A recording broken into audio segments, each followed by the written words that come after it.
that hhappened. Just normal things that happened.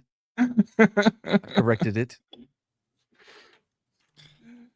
Rama said that I was an amateur and I didn't know what I was doing anymore. That didn't even happen. He didn't even say I was an amateur. You're just making things up now. Uh-oh. And I quote. And I quote, no, don't you use my quotes against. No, not my quotes, because I didn't quote. That's not a quote from me. But don't use the ability to quote things against me in that way. Why, do you have a patent on it?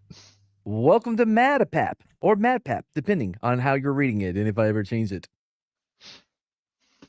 I'm me, they're them, we're us. And Brahma wants to talk in the intro, so let him go. I am done. You added so much. I know. Anyway, welcome back to EPAP. This is episode 4. We're going to be talking about one of the greatest American heroes of all time, a leader in martial arts, a pioneer in Chicago's martial art scene, a man without equal when it comes to martial arts. In case you're wondering, he was involved in martial arts and was a Catholic. I mean, I don't know. Mall sword game. Not as strong as the. I don't want to give anything away. Anyway, so yeah, last week we talked about Bob Lilly. Is that what we ended up with his name being, Bob Lilly? Was it? Yeah. It's all a blur. I don't even remember. All you remember is the dolphin getting jerked. Pretty much. Anyway, he was much more easy to be handled after that. he was. He would just kind of docile. He was docile and would listen. So I figured, I would bring back a old but favorited and beloved segment from back in the Street Smarts days, and that'll be a good way to get it started, so people can come in and be ready for the new story. And so it's time for the thing I'm about to do as soon as I find the clip. Mailbag. Oh, the mailbag's lit tonight. Voices from the void, out of sight. We reply to your DMs and your calls. Let's see what's up in these digital halls. No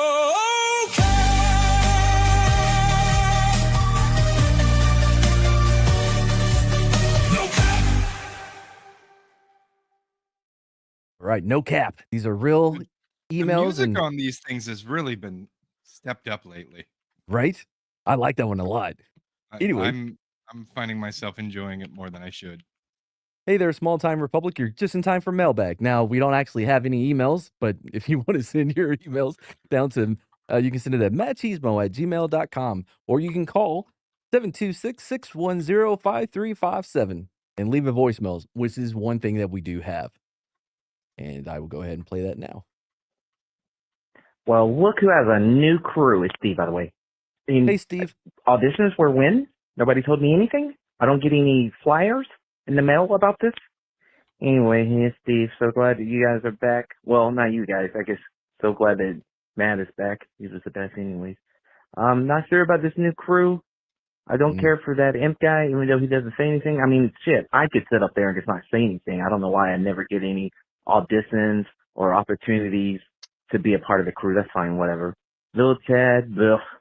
Flinterdad, scary. Brahma, drunk. Did I cover everybody? Who gives a shit? Anyway, hey, so glad to see the new channel up and running. This is Steve, by the way. Love you. Long time. First time. Well, not the first time. I've listened to a lot of messages. Bye, guys. All right, thanks, Steve. Steve's an old school fan. Found his way back. Guess he kept that number. Should have I can't used believe a new you one. didn't send him one of those flyers. I know, right? I'm always so good about sending out flyers. If I'm known for anything, it's my flyer game. Direct marketing has a long and storied marketing tradition that should not be undersold. Right? It worked in the 80s. I know, you and dentists, direct marketing. Wait, direct marketing. That makes it sound like the dentist is in your house. Like, okay, this is what I would do with your teeth. No, it I'm would be gonna junk pull them mail. all out. You see, Mad, that is the beauty of direct marketing. When you send a good mailer, it is like the dentist is in there telling you, this is what I'll do with your teeth. Or I could have put it in the back of comic books. And people I've could heard that's order my effective. pamphlet. Yeah, that and x-ray glasses. All right, well, that's enough time for people to get here. Nobody did, so let's get it going. They can hear about it on replay. Tonight's story is about Count Dante, which will be read to you by Lil Chad, who was so impressive last week, hey Sherry, that we've asked him to do it again. I got one more week before I get kicked out. So One more. one Sherry's more getting 3 inches tonight. What? of snow. That's what she posted. Oh, of snow. Okay. I was like, God, how can she handle so much? Yeah, I mean, in the Northern Virginia region, we are also getting 3 to 6 inches. So It's raining here. It's been Gross. snowing here all day. School's already canceled tomorrow. I didn't think they would cancel school for snow in Colorado. Isn't that your thing? No, they cancel it all the time. They're actually out of snow days already. I watched one- The Shining. There's no way Colorado could function without making kids go to school in the snow. Knowing Brahma the way I know Brahma, I feel like he's one of those dads that's going to make his kids go anyway. Yeah. Because they've got him set up for e-learning, so she still has to get up and log in. I mean, you're going to make her. No. You're still going to walk to the school. You can come back after you're done, but we're not. You're not. You can skipping walk up there and confirm that they're actually closed. it. Right. Yes. Mhm. Oh, and it's uphill both ways. You know it is. Both ways, yes. Both ways. That does I happen don't let her around come- the Rockies, apparently. I don't let her come back the same route that she takes. Oh, look at Chad. Oh, we get yeah, Chad is definitely a doubler. I mean, Slender's in the same zone. Is that not the same forecast you have, Slender? Yeah, it's been snowing all day, and it's supposed Yeah. to snow most of tomorrow. Turn into rain about midday. Welcome back to Weather Talk with Mad Chad, Brahma, and the other people. Listen, some of us are old, man. All of us It's are just what we old. do. We talk about the weather. I'm not old. You're I'm old. young You're not young. at heart. Oh, well, okay. Matt, You know- let me break it to you. You were young 25 years ago. Oh, Now we've passed that. yeah. Speaking of old, I gotta take my Pepsid Complete for my heartburn. That sounds like something a young person would say. Get it. Young people all the time get heartburn. Yeah. All Anyway, the time. all the time. Well, all right, let's get it going then. Chad, where we All at? right. Paint us We a picture. are. It's February 2nd, 1939 in Chicago. Here's how Beverly, birthday. Chicago, where John Cahan was born. John who? Is it pronounced Cahan? Kean? Kean? Kean? Keenan? K-E-Y-H-A-N. Doesn't matter. He'll change it soon anyways. Go on. All right. So Beverly is on the south side of the city. His parents were well off. His dad, Jack, was a doctor and also a director of the Ashland State Bank. So he's so well off, he gets to have 2 nice jobs. He's a doctor. And a director of Ashland State Bank. How do you Easy have guy. Man, people were built different back then. Imagine having 2 jobs like that. Like, I'm a doctor during the day, but at night I direct a bank. I think it's more a function of maybe people, like, we didn't have computers then, so you needed, if you found someone who was capable, it was like, look, you're going to have to do several high-end jobs to help the economy maintain.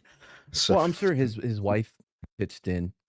no, she was often found in the society pages of the Chicago Tribune. So It's Is that like the masseuse section? that's No, that's it's- the like I'm just a rent. That's what Paris Hilton would have been in. Ooh. yeah, but if she lived in a third world state like Illinois. I don't know what it was like back then. Hey, Slender, is Illinois a third world state? No, and it's Illinois, not Illinois. It's Illinois. There's an S at the end. You can see it on the map. It's. Are you from Illinois? Yes. Oh, wow. This is really Gross. your story then. Not like it's about you, but this is all Chicago, baby. All You're a right. fan? You're a fan of Chicago? I'm not a fan of Chicago. The I problem think with most Chicago is about half of Chicago could turn out to vote and negate everyone else in the state's vote. So half of Usually Chicago 25 negates or everyone. 64. I was going to say half the city turns out to vote to negate it, and then all the cemeteries turn out to vote to win it. So Yep. Yep. That is exactly how that works. he's getting Illinois. People jumped on that So- one quick. John had one older sister who goes nameless for the rest of this story. And I doesn't forgot all even- about her, and I wrote this. and doesn't matter. He went to Mount Carmel High School, and while attending high school, he fell into boxing and proceeded to box his way not just through high school, but finding his way to Johnny Colloon's. Wait. How do you 63rd. fall into boxing? Like he was in a hurry. He's like, I'm gonna be late for my next class. Oh shit! Who put these ropes here? Why are What's they in a this? square? Yeah, man. You know, you're running through the halls of your high school, screaming at the top of your lungs. No, John Mayer. Anybody? No. Nope. All right, Matt, it's okay. Did you get it, Chad? I did. Thank you. You couldn't tell by his gut-wrenching laughter. I just wanted to make sure that we highlighted that somebody did get that reference. But no, Chad's just trying to keep his job. He's kissing your ass right now. who? I mean, By the way, if I you- didn't have boxing in high school. Did anybody else have boxing as a sport? No, but back then, you know, your average lifespan was like 43. No, right? we So- had like two sports. You could play football or you could play baseball. Well, football was a fall sport and baseball was a spring sport, That and makes then sense. basketball was the winter Basketball was sport. the winter sport. Yeah. Oh, I think we might have had a basketball team, but nobody gave a Soccer was also the fall sport. Never and played track soccer. was We also couldn't the field spring soccer. sports. We had Soccer is soccer a spring club. sport. Soccer spring, Brahma. Not here. It You're was fall weird. here. Colorado. In Texas, it didn't exist. Soccer? What's that? Is that gay football? Yeah. You shut your mouth and you go play football. All right, so he fell into boxing and he boxed Yeah. his way all the way up to what? He found his way to Johnny Colloon's 63rd Street Gym. Nice. That's a famous After gym. high school, he joined the Marine Reserves, and then in a stunning twist, he moved from the Marine Reserves into the Army. And it was in the Army that he was first introduced to martial arts. No, hold on. You had step aerobics in high school? Wait. Hold on a second. Was this like Bayside High with Zach and Kelly? This must be some Slater? kind of rich people high school. You haven't been here to get a wrench, and I don't know how to do it from where I'm at right now, so you're gonna have to wait. Oh, Jane's in the chat. Hey, Jane. Hey, Jane. I think she is also surprised at someone having step aerobics in high school. Yeah. Jane got me a membership on Sporking's channel tonight. Thank you. Very nice. Oh, she says it was New York City. That explains it. Oh, Nowadays, they probably have like hot yoga and all the other weird things. right? You know, giving up your hotel room to an immigrant. All the So, All all the right. stuff. So now he's in the army. What did Yeah, he do? and- Guild class. in the army, he was taught hand-to-hand combat and jujitsu. So Nice. after learning this in the army, John returned to Chicago and got a job teaching at Gene, and I'm going to butcher Oaxaca, Oaxaca. Hold on, I gotta bring it up to see. Jim, Awakas. Like waka waka waka. That I'm supposed to get that. That's how this is pronounced. Okay. Yeah, it's one of those French things where that X doesn't mean shit. Is it Algonquin for the good It's like land? Papados, like Gene Awakas. He was really good friends with a Japanese foreign exchange student who went on to create Pac-Man. Anyway, so he was a teacher at that man's judo and karate center in Brighton Park. But he wasn't satisfied with that because a man named Robert Trius, let's go. Robert Trius had opened up the first karate school in the U.S. So John made trips to Phoenix, Arizona. So bear in mind, he's going all the way from Chicago to Phoenix to study that far. there. Not for your love. If you love something, you'll travel. So Robert Trius wasn't just he didn't That's just not open true. That depends on how much I love it. Right? And if I'm getting laid. Sometimes I got to convince myself that what I love ain't worth it. Aw. So I've been you- trying to convince myself that about this show for a while now. Wow. You- For maybe a while, start with it's Only episode 3 4. episodes. start with cigarettes. That's probably a safer thing. Damn. Because I'm disappointed that you fell back into that. Hey, that was both a compliment and an insult because I did openly admit that I love this show. See? There you go. He can't quit it, man. This is his Brokeback I Mountain. just can't quit you. If Slender was talking about it when you were in Iraq, you guys would have to uncomfortably turn it off and pretend you weren't watching it. All right. So Robert Trius was also the head of the United States Karate Isn't Alliance. it Trio? Trio, Trius, and that's trio. I'm messing with you. Go on. It's Trio. Bias? Look, That S is I know that silent. you It's wrote another this like French one. half dead, so I'm a little True. wary that the names could be completely different than what you sent over. All 100%. You can. It's all Googleable. And All the right. names are always different in Mad's head. So while at the karate school, John began training full time and earned his second degree black belt. He was Nice. then appointed the United States Karate Association, now referred to as the USKA. The USKA's Midwest representative. So they sent him back to Chicago to represent. It sounds like he's a door-to-door salesman. He's the Midwest representative for the USKA. This really I'm sounds the like- Midwest head of regional sales for all karate. You know, this sounds a lot like the Trump school that he had done, where like you come out to my school in Arizona, you'll train and get a degree, and we'll make you the regional representative, and you can earn unlimited dollars. 100%. He's going to door-to-door. Excuse me, ma'am. Have you heard about the USKA? This is like, do you have a little dweeb kid that gets his ass kicked? Have you heard of the USKA? Would you have a few minutes to talk about jujitsu? It's a lot like Jesus, but it really will save you.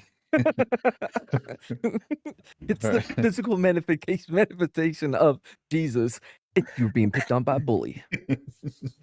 So I even did the hands thing, like karate chopping, as I said it karate for chop. the record. But John wasn't satisfied with being the USKA Midwest representative and his second degree black belt, because he wouldn't just study one martial art. He pretty much studied them all. He'd go from school to school, learning what he could from each form. He would later say, By the way, again, this is that time where all of it's fake. It's all bullshit. No, he mastered every one of these. He has black belts in all of them. He had the black belts monogrammed. all right. I'm picturing, by the way, when I say this quote, the Ice Cube's dad from Friday, whoever that actor was. Oh yeah, he's amazing. He's I wanted to get a complete in-depth study of all the fighting arts. I wanted to know as much about the arts as I possibly could. So he basically yeah. Bruce Lee says, I fear the man that has practiced one kick 10,000 times versus the guy that knows 10,000 kicks or whatever. He's done the opposite. He is about the quantity, not the quality. He's going for volume. So what you're saying, it's not like Remember the Titans where we're going to have 2 plays and execute them to perfection. He's like, I'm going to have all the plays and be completely mediocre. What defense do you run? I run a 3-4-4-3, nickel, dime, quarter, and a 5-2-3-3. Yeah. So I guess he went on. He did get a black belt in Aikido, And Who else has a black belt in Aikido that we know? Is that Steven Seagal's? Steven Seagal. I think, yeah. Okay, Which so means it now we must know be a it's legit. BS. It's, yeah. And then he also is known to have studied and gotten a black belt from Gene Walker in Chicago and another black belt from Woodrow Engel. I guess those are known names in the martial arts Yeah, they're no community. names. I mean, if I have no reference for why they're really good at what they do, we've just got their names and we're supposed to roll with it. Okay. So by Yep. the early 60s, dojos were popping up, but they're far from what they were today. They were basic, simple places, mostly attended by cops, ex-soldiers, bouncers, and various other tough guy types. Definitely no kids classes. No bullshit. I had my patrol captain behind him. He's a black guy. Behind him at his desk is a picture of him wearing a full gi with a giant afro in Japan, like in the 70s. This is so him. He would do this thing where he would want to karate chop people whenever he would get in arguments with the other officers. It was insane. But whenever he would show up for training or whatever, that was always his thing, was the karate chop to the neck. So he would tell you, Officer Mad, because that's your name, so that's what he Yep. called you. Yep. Officer Mad, remember, strike first, strike hard. That's what I learned No at my mercy. dojo. No mercy. My old friend John Kreese, when we were in the dojo in Japan, used to say these things. Yeah, I mean, I don't know, Jane. Do we really want to teach the bullies and the nerds martial arts? Right. Like the whole Yes. part is to surprise the bully with your knowledge, not to I have the same knowledge as you. Then the Not nerd's you. just going to get his ass kicked because the bully is probably stronger than him. So. Imagine this nerd comes walking into school, does like a fucking spinning back kick, and the bully just stops it and goes, "Ah, so I see you've studied Taekwondo. I've studied that, as well as Aikido and Jiu-Jitsu." I have the glow as well, but my glow is more formidable than your glow. I see your No, nerd no. form is it's like your nerd form is strong, but my bully form is stronger. I'm gonna beat your ass and then bang your mom. It's like, you can't. Yeah, you have to. Only nerds. You have to be certified nerd too. Like the school principal has to assess you to make sure you're not like a bully faking your way into the class. It's like, Yeah, when's no, I'm a the nerd too. I'm just like everybody else. Get the fuck out of here. Get the fuck. get the hell out of here? You definitely like kissed a girl. Get away. But Mr. Gene Hawaka, he was bullying me yesterday. Shut the fuck up, nerd. Because it would be taught by Gene Hawaka. The guy I from mean, the as much as story. we're saying this, I actually totally agree that they should probably teach kids that kind of thing. And plus, it gives it levels out the playing field a little and gives the kids who We are just- getting Yeah. bullied an opportunity. It's going so well in Cobra Kai. Yeah. I think Shifty's right. We basically described the first season of Cobra Kai Now that was the second season, wasn't it? Where the when the well, I guess that bullies happened in got the taught first- to. that happens in every season, doesn't it? Yeah, it does. Yeah. So John, seeing all this, he realized he wanted more for dojos. He wanted the masses to enjoy his art. Now it's his art, by the way. His So- art. So John realized he needed to start putting together tournaments that showed off the more exciting aspects of martial arts to make them more popular. He was a great at marketing, so on the cover of one program, he put a picture of himself. His name's John? Yeah. Yeah. Did they call him Johnny? Oh. Kick his ass, Johnny. This Put him in a is body Cobra bag. Kai. So he put himself on the cover of a tournament program, smashing bricks with his elbow. Of course he did. Nice. The first That's hard to tournament, do. the first tournament he put together was July 28th, 1963, and would even be reported on in the Chicago newspapers. His early Must have been a tournaments. slow news day. Yeah, that's true. His John's early tournaments brought in martial arts celebrities like Ed Parker, Jae-hoon Rhee, and Bruce Lee. I'm guessing I heard that nobody but Bruce Lee.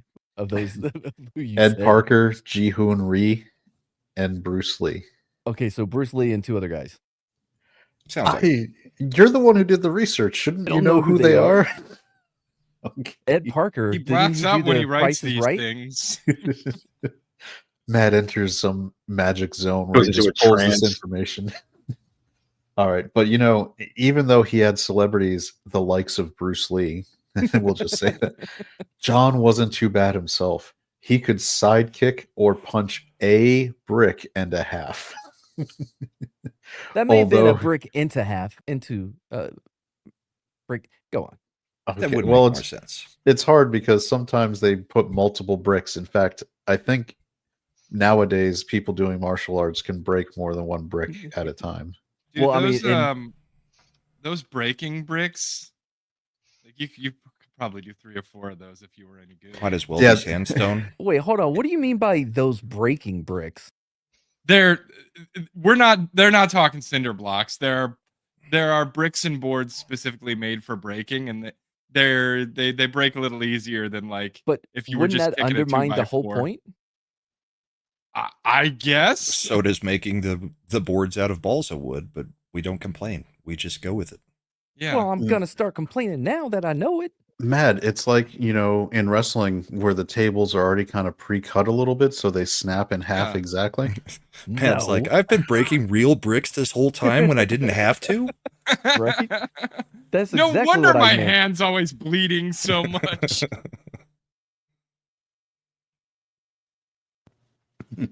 Well, it wasn't always easy for John, though, because at one event, it took him 3 strikes to break a single brick, and he ended up with Oh, what a 5 broken loser. bones in his hand. I think he really did just go get legit construction cinder blocks.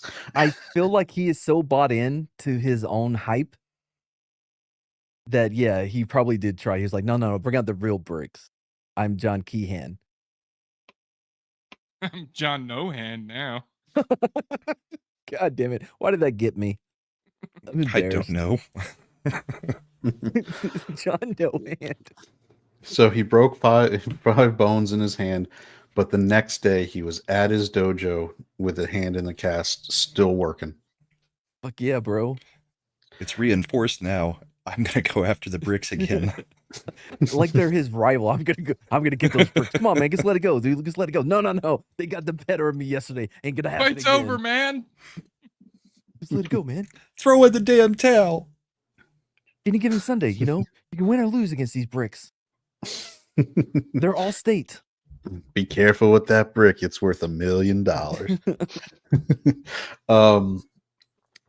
But all this marketing was attracting new students, and the students liked John. One student said, and I quote, "John was a person who focused on basics and fundamentals. He had excellent form and technique. He wanted to be in the limelight, and he seemed to put himself ahead of the art, and his ideas for tournaments seemed to cause friction with other karate schools." That seems not like as a positive quote as I thought it might be with the Right? lead up. It starts off really well. You're like, oh, this guy seems cool. But also, he's kind of a star star, one of those star oneers. The And wanters he's of kind of stars. lazy. And he's not very good at this. And his mother's a bitch. And And I break a hate brick. So, reinforcing our theory that he would just go out and get actual construction site cinder blocks, John wanted tournaments to be full contact with no safety equipment. He Of didn't course, want it's the anyone 60s. pulling punches. He Oh, wanted blood sport. just have them going full 100% the entire time. This may have had to do with his size. John was about 6 feet tall, which was tall for the time, and well built, so that people often mistook him for a bodybuilder. So his events were more brutal than others as a result of what he wanted. A tournament in 1964 was described as taking place on cement floors with teeth flying everywhere. Often fights would have to be stopped so someone could go look for their teeth that they had lost. So this is Fight Club. I just Time want out. to- Time out. I lost my teeth. Hold on. People, is this yours or is this mine? It doesn't even look like mine. I had to try to stuff it back into your mouth. Right? That's what you do with teeth. Yeah, they go right back in. I mean, they Works seem for like hockey yeah. players all the time. Actually, that is what you're supposed to do if you can locate the tooth that came out. The best place to put it is back in the socket it came out of. Oh, Yeah, that sounds painful. learning always. I love this. Shifty Gizm says, "I'd open a karate school that was also a pizza parlor and name it Dough Joe. If my name was Joe and I knew karate and could bake pizza, that is a great idea, Dojo. That sounds right out of Last Dragon. Bruce Leroy's family has a pizza parlor. Called Dojo, yeah. Yep. All right. So John also decided that he should charge what would be considered a very expensive rate for his karate lessons in dojo. He charged $20 a month in the 1960s, which was quite a lot at the time. How much would that be today? With inflation, $79.99. Probably definitely pushing $100, I'd say. Plus tax? All right, here we go. A U.S. inflation calculator in 1964. $20 would be worth $202. How much? Because the $200 a month. Jesus. So $199.99 plus tax. 202.38. Since 1964, cumulative inflation in the United States has been 911%. Oh, well, that makes sense. So in 1964, bear in mind for tournaments where people are just getting their teeth knocked out on cement floors to learn all of these valuable lessons, he's like $200 a month. But on the other hand, he was one of the first white senseis in the U.S. to allow non-white students. For John, race was never a consideration when it came to his teaching. He just wanted people to. What? No, how could it be? Because you are a white sensei. How can you be like, no? It's fine that we took it from the Orientals, but goddamn it, we're not gonna let the black kids learn our moves that we stole. Could it be more that he wanted anybody who could pay him the equivalent of $200 a month? I think you may be on something there. Yeah, that's what the free market does to racism. Those concrete blocks are expensive. Yeah. So for John, race was never a consideration. I don't see color. I only see power. I think he does. He only sees one color, which is green. No. Race was never a consideration when it came to his teaching. He said that he just wanted people to get into martial arts. His dojo looked like a United Nations school, not a martial arts school. I don't know what UN schools actually look like. I would think they'd be pretty homogeneous, full of elites, but I go with what's written. There were all kinds of people there, but people didn't like it. Cops didn't like it. They didn't want martial arts school to exist, period, because they didn't want young kids learning how to fight and disarm someone. So you're saying the fat old cops at the time didn't want young, fit kids learning how to just beat their ass. I still don't think that. I think you have to have a criminal background check. It would go by the one drop rule. Excuse me, son. You're not allowed to study here. Why is that? You shoplifted once. We're worried about where this might go. Also, your great-great-grandmother was black.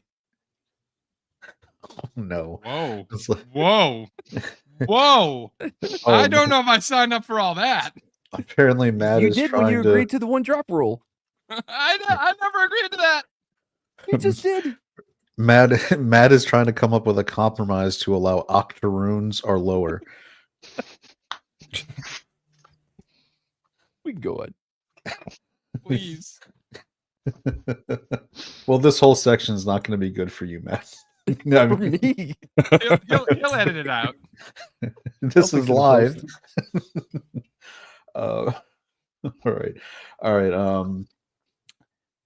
Ken Knudsen, spelled Knudsen. Ken Knudsen? Ken Knudsen. A white martial arts guy from Chicago, that's the description, by the way, said, quote, John loved the martial arts. He loved it. He ate it. He breathed it. He was blind to race. It didn't matter. So it seems as though you were wrong about it being all about money. He just loves the competitive spirit and the good that comes from busting people's mouths open and teeth flying all over concrete floors. And Yeah. charging them $200 a month. But I mean, we gotta the quote you read sounded like it should have been followed by, "But in your wisdom, Lord, you took him like you took so many men." And Donnie well- loved the ocean. What the fuck was all that shit about Vietnam, man? Sorry, dude. So, but remember, John was the USKA's Midwest representative. Yep. But his training of black students in the martial arts apparently caused a lot of friction with Robert Treyes. Yeah. Treyes. Okay. All right. John told Black Belt magazine that the USKA didn't have any black people in the entire organization except for him. Uh-huh. Wait a second. I'm confused now because earlier in my biography that I'm reading, I was advised that John was the first white sensei to teach black students, but he was the only black person in the organization. So he's Well, self-taught? No, he's the only one that has black. Everyone else doesn't have black students. Okay, so this. So when he says except for him, except for his school, because this is a network of karate. It's an alliance. So you have all different dojos, and his is the only dojo that allows black people. Yeah, he could have been more clear in his quote then. Honestly, what we find out is it kind of works either way. That's okay. That's true. That's true. All right. So, and that Treyes wasn't happy about it. So Treyes denied this, but other people believe there was a silent ban on minorities in the early days of the organization. They were like the Mormon church that way. Yeah. Until I can't wait until the USKA gets their version of the Utah Jazz. In the end, the fight led to Treyes kicking John out of the USKA in December 1964. But he's a regional VP. So Not anymore. This was because they had been fighting over control of the alliance, and it is after it had started over the idea of training minorities. Is this Treyes, like Romance of the Three Kingdoms in the Midwest? apparently, where's Sao coming in? All right. Treyes thought John's quote was given too much power, too young, and too fast. John was a bit out of control. Now, when has that ever happened? When you give someone who hasn't earned it an abundance of power and influence, and they go wrong? I mean, no examples. That's never happened in all of history. What are you talking about? Yeah, this is crazy talk. I mean, when has anybody with power, influence, money, and fame ever used it for bad behavior? Which leads us to July. Which leads us into July 2nd, 1965, when John and another martial arts instructor, Doug Dwyer, were arrested. They were caught by police as they were attempting to blow up the window of a rival dojo school with dynamite caps. Okay, then. Dwyer was wild, man. Now, even though that's what they were caught doing, Dwyer was only charged with 4 traffic violations, whereas John was arrested and charged with attempted arson, possession of explosives, and resisting arrest. The traffic violation. You're attaching them caps real fast there. Hey, Sarge, look what we found. His place expired. So because this is Chicago, This dynamite wasn't registered. Mad playing that cop simulator game. Because this was Chicago, both got off light. John was actually only given 2 years probation for attempting to blow up another dojo with dynamite. Oh, no, baby. So Chicago's always been like this. Yes. Did anyone die? Yeah, it's There's a reason they call it Chirac. No one died because they got caught illegally parking. Their wheels were too far away from the curb. John got 2 years probation. Dwyer, for his 4 traffic violations, had his license suspended and served 6 months in jail. What? So No, this that's- is Technically, it feels like Chicago is going soft because back when Al Capone was in charge, he would have just sent the dynamite in to the shop or into the dojo with a little girl with a bag. So the whole thing got blown up. The whole thing got blown up because they were getting out of the car and he was like, "Hey man, did you bring any money for the meter?" Nah, we'll just be quick about it. Oh man, got busted by a meter maid. What's this? So- Dynamite caps? Oh, no, you see, we're construction workers on the side, and So, now, following his probation, John decided it was time to buy a lion cub. of course. As this you do. point, As one does. At this point in Illinois, it was legal to buy one. He kept the lion at his Rush Street dojo. He would walk it around Chicago like he was a dog. Well, what else would you do with it? You got to take it out for walks. But even though he took it out for walks, the lion was said to have just decided to urinate all over the dojo. Got to mark your territory. This is the dojo for it's lions. It's a cat, right? That's what they fucking do. And, You know what? And all the white belts had to clean out the litter. That was part of their duties. I don't know. It's like, I guess the ceremony to go from a white belt to yellow belt was a little different. It was a little different back then. was- That's where they got all the remember the Karate Kid when he would have them paint or like wax the car? All that came from this dojo because the Or white you- belts would have to wipe off all the fucking urine from the fucking lion off the wall. Sensei, what does it mean when my belt turns yellow? It means you have moved on, my student. You are now a yellow belt. The lioness has anointed you. No, now scoop, put in plastic bag. Scoop in plastic bag. You see, this is High plastic bag. This is our lion. This is how style. Miyagi really learned how to do it. All right. According to Sensei Bob Brown, the lion once jumped out of What the a window of the non-sensei dojo. name. Sorry, real quick. What a non-sensei name. Bob Sensei. Brown. Sensei Fucking- BB. The lion could actually, his name was Dojo Cat. So the lion, Ooh, I'm according the to devil. according to Sensei Bob Brown, the lion once jumped out of a window of the dojo on the second floor and landed on a horse pulling a surrey. This is a fucking crazy lion. Yes, that's what lions do. Look, food. Also, this is Unsurp- great publicity for the dojo. Not only is you have a mascot living with you. It's no different than Texas with their Longhorn or the Bobcats with Bobcats or any other school that has animals. You know what I mean? Like the Bulldog from Georgia. It's the same thing. CU's Buffalo. Yeah, except in this school, the students get to live and interact with the mascot to form that bond. Dude, I just keep thinking to myself, if it jumped out of the window and attacked a horse, right? Like, Yeah. I hope it wasn't a police horse, or we've got another world of trouble. All right, that's it. You're getting 2 moving violations, That's assaulting an officer. but we're just gonna mark you down for going 20 and a 15. You came out of that window real fast. Unsurprisingly, the lion was later sold to the Lions Club of Quincy. I mean, I'm if there's guessing ever been a is pair, Quincy, Massachusetts, Quincy, Illinois, like yeah. not sure which Quincy, but It's one of them.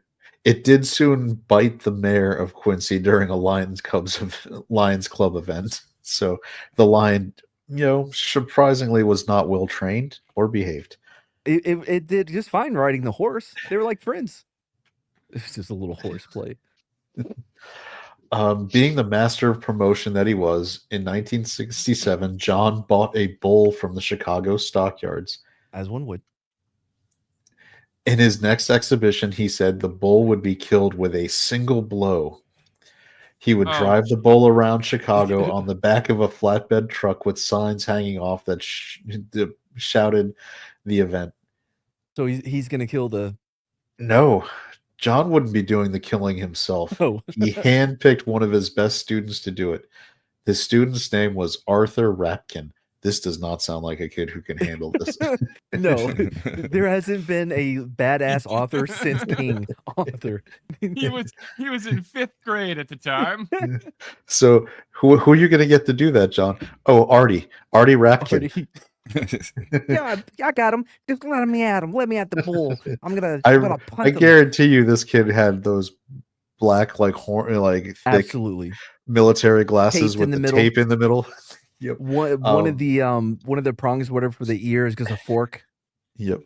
Come on, Harry, you're a wizard. Come on, Artie, you can kill a bull. Yeah. So One punch. Arthur Hey, Rapkin Arthur. was a 17-year-old kid who went to his dojo. John psyched up Arthur and actually got him to believe he could kill the bull with a single blow. Artie, you can do anything if you just believe in yourself. John did one-on-one training, making sure Arthur was ready for his bull moment. Was in a he, was he Go in ahead. in a butcher shop, like punching like Rocky? Did he have like one of those pneumatic bolt guns to put right against the bull's head? No, I don't know. Did he go to the local dance hall and just kept punching the mechanical bull? Like, this is where you punch him. This is not going to end well. He's like, Artie, do you remember how this bull killed your father? That's what a lot of people don't know. Artie's mother was killed by by a pack of bulls. They were in Chicago and there was just a stampede. That's why the Chicago Bulls are named that. Oh shit! They're named in honor of the stampede that killed Artie Rapkin's mom and dad. Oh man, there's so much history behind this. All right. So a Chicago Tribune article at the time, Arthur said that if cops stopped him from striking the bull in the building, he'd quote unquote kill it in the truck on State Street if necessary. This is how hyped up John had gotten Arthur Rapkin. He's like, I don't care if they stop me. I'll kill him in a phone booth. I'll get him on the back of a truck. I'll get him on the street. If I see this bull, he's going down. So the day of the event came, all the seats were full. That's when John came out and told the audience that the Chicago SPCA had shut down the bull kill. Boo, government bureaucracy at its worst. Just let him kill the bull. So, the government actually thought they were going to be able to kill the bull. Yeah. John had never told Arthur that he wasn't actually going to fight the bull. Arthur thought it was real the whole time. So he never intended for this to happen. It was just all a publicity stunt, right? But he never bothered to tell Arthur to this day. In fact, if you're listening now, I'm sorry to break your little 17-year-old heart, and you're 80 now, but you were never going to fight a bull. Or get revenge for your parents. Oh, yeah, I forgot about that part. And then he had to watch Michael Jordan and the Bulls like 6-peat. It was just disappointing for him. Never would have happened if the SPCA never shut me down. Arthur was just like, goddamn Bulls. I'll get them. I'll get them one day. See them everywhere now. So 1967 was a big year for John. That's the year he changed his name legally. He changed it to Juan Raphael Dante, or Count Dante, as he liked to be called. He said he was reclaiming the royal title of his parents that they had lost when they emigrated to the U.S. during the Spanish Civil War. This is especially weird because he was Irish. Okay, and your point? Just because he's Irish doesn't mean that he didn't have a Spanish like title. Oh, so you mean it's like Alec Baldwin's wife, where she just said she was Spanish, spoke Spanish, and pretended the entire... Or like Madonna, when she started speaking with a British accent for no reason at all. We remember. Madonna Chacon. Yeah. So, all right. So his name now is, what was it? What was it? Juan Raphael Dante? Again, Juan Raphael Dante. Or simply Mad. Count Dante. Count Dante. It's a good punch up. If you're gonna punch up your name, that's a strong punch. I'm sure it looked really good on the back of like the the in-ring robes that he had to wear going out for his tournaments. One count. Count. I'm gonna. What do you call your punch? A standing wand count. All right. No one knows exactly why he picked the name Count Dante. It might have been because his high school was on Dante Avenue. Didn't yeah, matter That's because his we've new all name done was that. That's how you get your Spanish title. Is what was your high school street? What was the name of the street your high school was on, and your name of your first dog? Right? His first dog's name was Raphael. I don't know. Why don't you try what would your Spanish name be? I'm not giving you any of the clues to get into my accounts. Your high school. Do you still live next to your high school? No, remember his parents moved because they, needed to get their compound that you're still trying to weasel your way into living at. So what were we saying it was supposed to be? The name of your high school? The name of the street your high school was on, and the name of your first pet. Mallow and Junebug. So Malo Junebug would be your Spanish name. That's a horrible Spanish name. Mine would be Smoketown Turtle. I don't think that's a good Now one. that's a badass name, regardless of the Spanish. You just gotta say it right. Mallow Junebug. Oh, that does work. Yeah.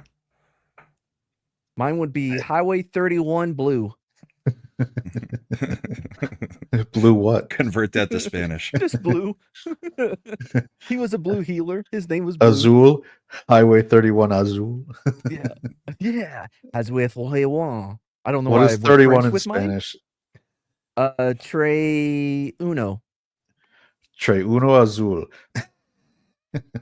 Yeah, I like that one. Tre Uno Count Azul. Tre Uno Azul. Ooh. All right. Or There Duke. you go. No, Marquis. Marquis. The Tre Uno Marquis Tre d'Azul. Azul. Or just Marquis Azul. Ooh, Blue. Blue 31. Omaha. Well, hold on now. Shifty, you've never had a pet? Ever? I don't know about that. Sounds like there's some allergies in that house. What, to everything? That's why my first pet was a turtle, because my older brother was allergic to fur and feathers, so no dogs, unfortunately. Gator Circle Cindy. Wait, your first pet name was Circle Cindy? I think the pet's name Gator was Circle Cindy. was the street. Imp, you're not playing. What would it be? What was it again? Wow. Name of the street your high school was on, and name of your first pet. Oh, Jesus. Oh, Jesus, what? Was that your pet's name? Oh, Jesus. No, I can't remember the name of the street my high school was on. I guess went with the closest one I could remember, which was Highway 31. Oh, it would have been Robinson Hazard. Wait, That's actually not bad. That's like a stuntman name. yeah, dude, you're like either a porn star or a stuntman. I actually think that would be a pretty cool name, like YouTube alias for you, Imp. Like Robinson Imperatus, Hazard. real name Robinson Hazard. Because that's your name. That's what your parents called Yep. Or Robert Hazardson. Yeah. you. Bob Hazard. Now Mad's got to change lyrics for his son and art. And a guy named Robertson Hazard. Yeah. Did we ever get Slenders?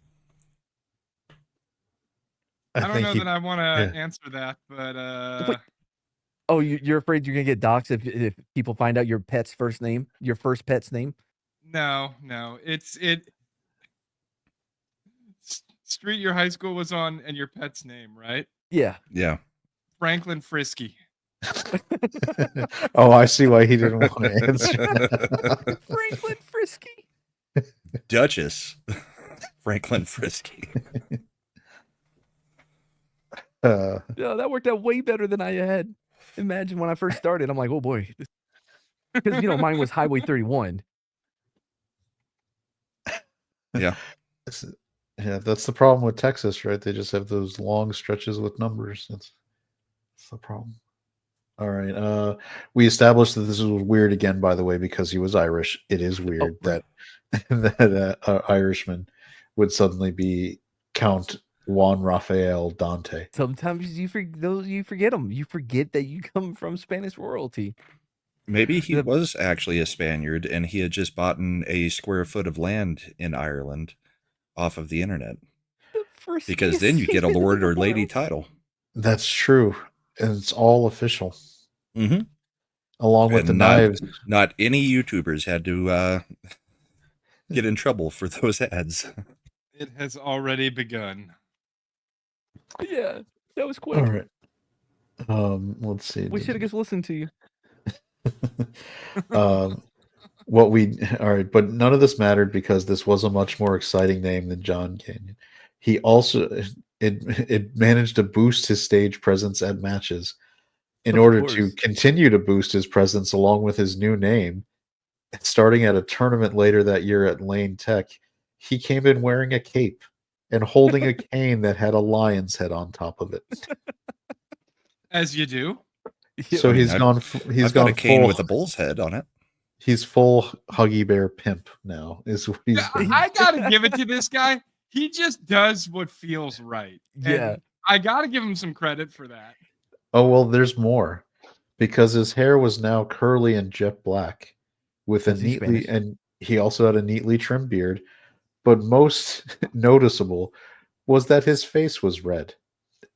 According to Black Belt magazine, the face was what held your attention because it was bright red. It gave the impression of a devil's mask. Nice. People who knew Break him fear into your enemies. people who knew him always casually wondered about the color of his face. But Some wait. thought it was because of burns, saying that he had had a car battery explode in his face or failed to hit the fire suppression system in a Bradley. Fuck off. Wait, hold on though. Were there not people that knew him before he transitioned into Count Dante to be like, oh no, his face was always red? Was it always red or was it not? Is this a new edition? Mad. He's always been Count Dante. There was never a John Ken. It's always Okay, been so Count Dante. now it's just him having his outer appearance match his inner appearance. Yeah, like Rachel Dolezal. he was really wanting to be part of the Washington Commanders, apparently. Oh, that's a reference to their original name, but I won't say it on Matt's The Washington channel. Pimps? His new channel. Not exactly. So Because of the cape and the even though some people thought it was because of the car battery exploding in his face, most of the people who knew him thought he used makeup. I'm gonna go with that. So I- I have a question, right? Mhm. Did this guy maybe serve on a sailing ship with his best friend who descended from nobility but then betrayed him? And now Are you he's the Count of Monte Cristo? Is he? He's like my original name was Edmond Dantes. Wait, I was thinking that maybe he escaped pirates on the Gulf of America. No, that and, was a he- different guy. That was a Oh, different okay. guy. We Well, talked 'cause of about the him a couple weeks Vermilion. ago. Because he's using Vermilion on his face now. Oh, maybe that's a thing He that is really using Vermilion. guys who do a lot of fighting need that vermilion sense. Yep. Oh, All is right, he a apparently Vermilion I'm gonna have to go back and watch episode 1 so I know what you guys are talking about with the Yes. Vermilion. You didn't watch it? No. I What wasn't kind of on friend it. are I you? stick with Mad's rules. That's not the key part of that was Mad's rule. Mm-hmm. And I use your same rules that you have given for whether you should go to the doctor or not. And I am not an example to follow. If you're Yeah, that's following me a- out there, yeah, don't. That's not a great idea. Unless you want to be cool.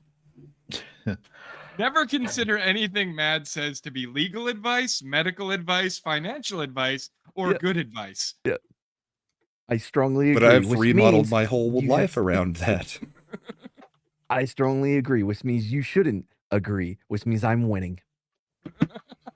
Wait, what? Exactly. The alliance. All right. So one of his friends actually referred to him as a master of makeup, but makeup was not the only thing Count Dante was into. He was also into hair. In 1967, he opened a hair salon because Count Dante was also now a licensed cosmetologist. Does he cut your hair with karate chops? The salon was called the House of Dante. The hell's Count Dante? Dante also told young Arthur Rapkin that he should get into hairdressing because of the hours. They're flexible and he could meet a lot of chicks because, Artie Rapkin definitely needed help meeting chicks. Don't mess And- with the Dante. Wait, was this the same guy that tried to kill the bull? Yeah, exactly. I feel like Count Dante saw this dude and realized he needed a lot of hype in his life to maybe get to where he could be successful. And he was doing a kindness, man, doing a kindness for this kid. It seems like this guy read like a lot of books and he's like, ooh, I really like that character. Ooh, I like that character too. Ooh, I like that character. I'll just be all of them at once. No, but because based on what time this took place, it feels like a lot of books were like, "Ooh, Count Dante's the shit." Oh yeah, they were biting off his Kool-Aid. That's right. Yeah. All right, so Right. Count Dante at this point was shooting for national recognition based on his new persona. So after starting the salon, he decided to also publish a pamphlet titled Hold on, real quick. World Do you see this picture of him? Count Dante. He His had face the isn't Jeff very Hardy. red. He had the because it's in black and white. He had the Jeff Hardy facial hair before Jeff Hardy. Look at that. Jeff Hardy's on a lot of drugs. I'm Count beginning to Dante. think this guy might have been too. How dare you? Never. Possibly. Now, never did drugs a day in his life. Now, what was the last one? Hey, Benny. That he was he decided to publish up in the pamphlet titled World's Deadliest Secrets. The pamphlet was Nice. based on one art existence called the Kung Fu Dim Mak, also known as the Poison Hand Strike. So it was legit. The Poison Hand Strike would take out eyes, flay skin, fishhook lips, and so many things. Count Dante's pamphlet, he useful. declared he could teach people the Wait, dance did of you say death. hold on? Did you say fillet flesh? Flay skin, yes. How? Matt, that's a good question. I would ask mean- the person who researched this and sent it over to me, Matt. How? Sometimes when it's not clicking what I'm writing. Does that make sense? But here and back, I'm like, wait a minute. How could he Sometimes I don't fillet write the script. The script writes me. brew? This is telling me that the way that Mad writes things, he doesn't read it as he's writing it. Nope. Like I actually continuously am reading while I'm writing it to make sure it makes sense. Mad's Nah, just not like, me. nope, words spilling Mad out. is a fix it in stream post. of consciousness Yes. writer. There are a lot of people who actually use that style. They don't actually remember what they write until they go back and read it. And that's a big if they go back and read it. Which is why Mad seems so surprised on this show at everything that is said. His Well, because reactions are authentic. Well, I'm also taking from different sources, right? Because this is all sourced. None of this is. I'm not making up any of it. I'm just filling in some gaps here and there, or rewording things. But I'm just, grabbing selections. That's why I got to be careful because I got to make sure that the timeline is straight. Which this one I did. Well, I'm glad you're not plagiarizing completely. No, it's different. This is free use. Are you kidding? I was gonna say, Yeah, I'm kidding. making sure the timeline is straight, I don't think has anything to do with plagiarism. No, I didn't bring up plagiarism. It's not plagiarism. It's free use. It's the same as if you were to Mad Fap a video. I was Are just you joking talking- because you're like, hold on, I hold on. change a few words here and there. Time out. Matt, I think you're meaning fair use Yeah, Fair use, yeah. because I think the Also- term free also- use has different connotations to it. fine. Rama, fair I know use. you're rich and you don't get this, but you can't copyright history. True. No, I mean, the rich what- just write history. we're talking about Count Dante, the deadliest man who's ever lived. It's clearly public domain. Fuck yeah. Nothing more real. There's nothing more real than 100% stream of consciousness. All right. That's because So it comes from your balls. Where memory stored. so in Count Dante's Well, that's how pamphlet, that works. he further declared he could teach people the dance of death. This was Oh, a the dance quick of death. combination of tacts that would leave Also an known as enemy the tango. The in a forbidden bloody dance. leave an enemy in a bloody heap. He advertised in comic books that focused on sales to kids. Yeah, you got to start them young. This is an Okay. excerpt from his ad. Yes, this is the deadliest and most terrifying fighting art known to man, and without equal. Its maiming, mutilating, disfiguring, paralyzing, and crippling techniques are known only by a few people in the world and everyone who buys the pamphlet. That was an editorial add-on. An expert at dim mak could easily kill many judo, karate, kung fu, aikido, and kung fu experts. He said kung fu twice. Yep, he said it twice. At one time, with only fingertip pressure, using his murderous poison hand weapons. Instructing you step by step through each move in this manual is none other than Count Dante, the deadliest man who ever lived. Count Dante is also known as the Crown Prince of Death. Damn, that's a good name. Crown Prince of Death. Sounds like the ad for a bad kung fu movie. And a great It stylist. sounds like the ad for a great kung fu movie. What the fuck are you talking about, Imp? Yeah, the second page of his pamphlet went on, and after he teaches you the deadly poison hand strike, the Crown Prince of Death will help you get a blowout and a new style that'll get the chicks really. A hand-picked style by Count Dante. By the way, you said the second page. How big are pamphlets? I Pamphlets are foldable. They can be like 6 pages if they're a tri-fold pamphlet. okay. 'Cause So the there's first front and one was back. just an introduction of his name. Okay. Yeah, there you go. All right. By the way, Mad, Yep. the lambada is the forbidden dance, not the tango. Fuck you. The Dim Mak Ung is the fucking forbidden dance. What was it? Wait, Matt, can you say the name of that forbidden dance again? The Lambada? No, the dim mock what? The Dim Mak Ung? What was it? Was that wrong? The Dim Mak? No, I just like hearing you say it. It's funny. Dim Mak Ung? That may be the island. But according to version. canon films, the lambada is the forbidden dance. Yeah. The burning loins. Speaking of loins, Yeah. Chad was supposed to read the next part. Oh. Oh, I didn't realize that was a cue for me. All right, because the first couple of pages of his pamphlet just described how awesome Count Dante was. It said what martial arts he's mastered, how he was quite strikingly handsome, and that he was also a classical singer. There was Why No add mention that of his in? job as a hairstylist, though. there were photos of Count Dante in his black silk gi, demonstrating moves such as the groin slap and There, grab and speak- tear off. Was to groin slap to himself. No, it's called the groin monkey slap. stealing the peach. Yeah, yeah.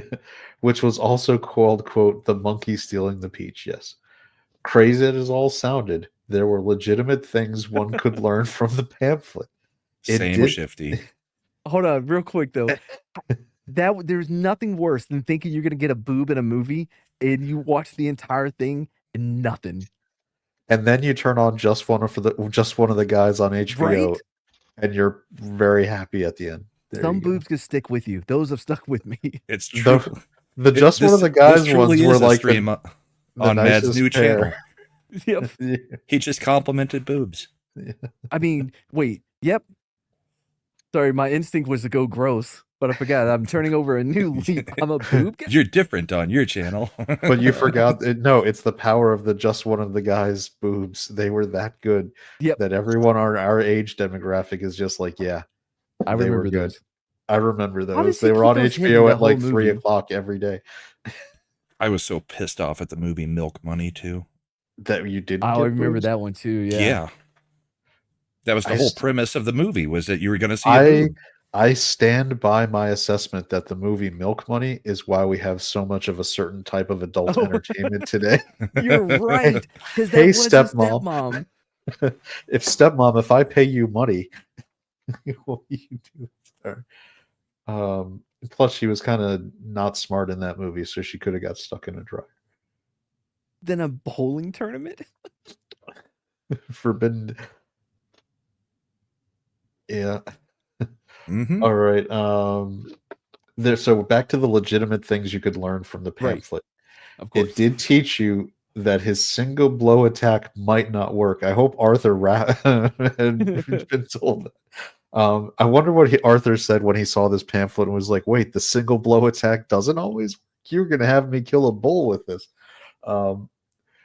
And that the student should also continue fighting until he is victorious. That's definitely, advice you can only get from the pamphlet. The cost of the pamphlet was $5. So $3,200 in today's. Yeah. No one knows how many pamphlets Count Dante sold through these ads in the back of comic books, but it was enough to open 3 new Imperial Academies of Fighting Arts in Chicago in 1969. Jesus. So He is now known as the Dojo Master of the Midwest. Shown up. Shown up, yeah. He has to be. I mean, he's the McDonald's of Yeah, it definitely sounds like he might have been the originator of the McDojo. Well, I mean, he's also apparently the originator of UFC and pamphlets. Yeah, no one gave out pamphlets. So he also proceeded with more full contact tournaments, creating more friction between him and the at-large martial arts community. He was rubbing everyone the wrong way. They did not like his bad boy persona. So in one letter to the editor of Black Belt magazine, a kid asked about Black Belt magazine. Do they verify your black belt status before you can order it, like Politico? Like if you want a Politico Pro, Yes. it's like $10,000 for black belt. You have to be in the know. Yeah.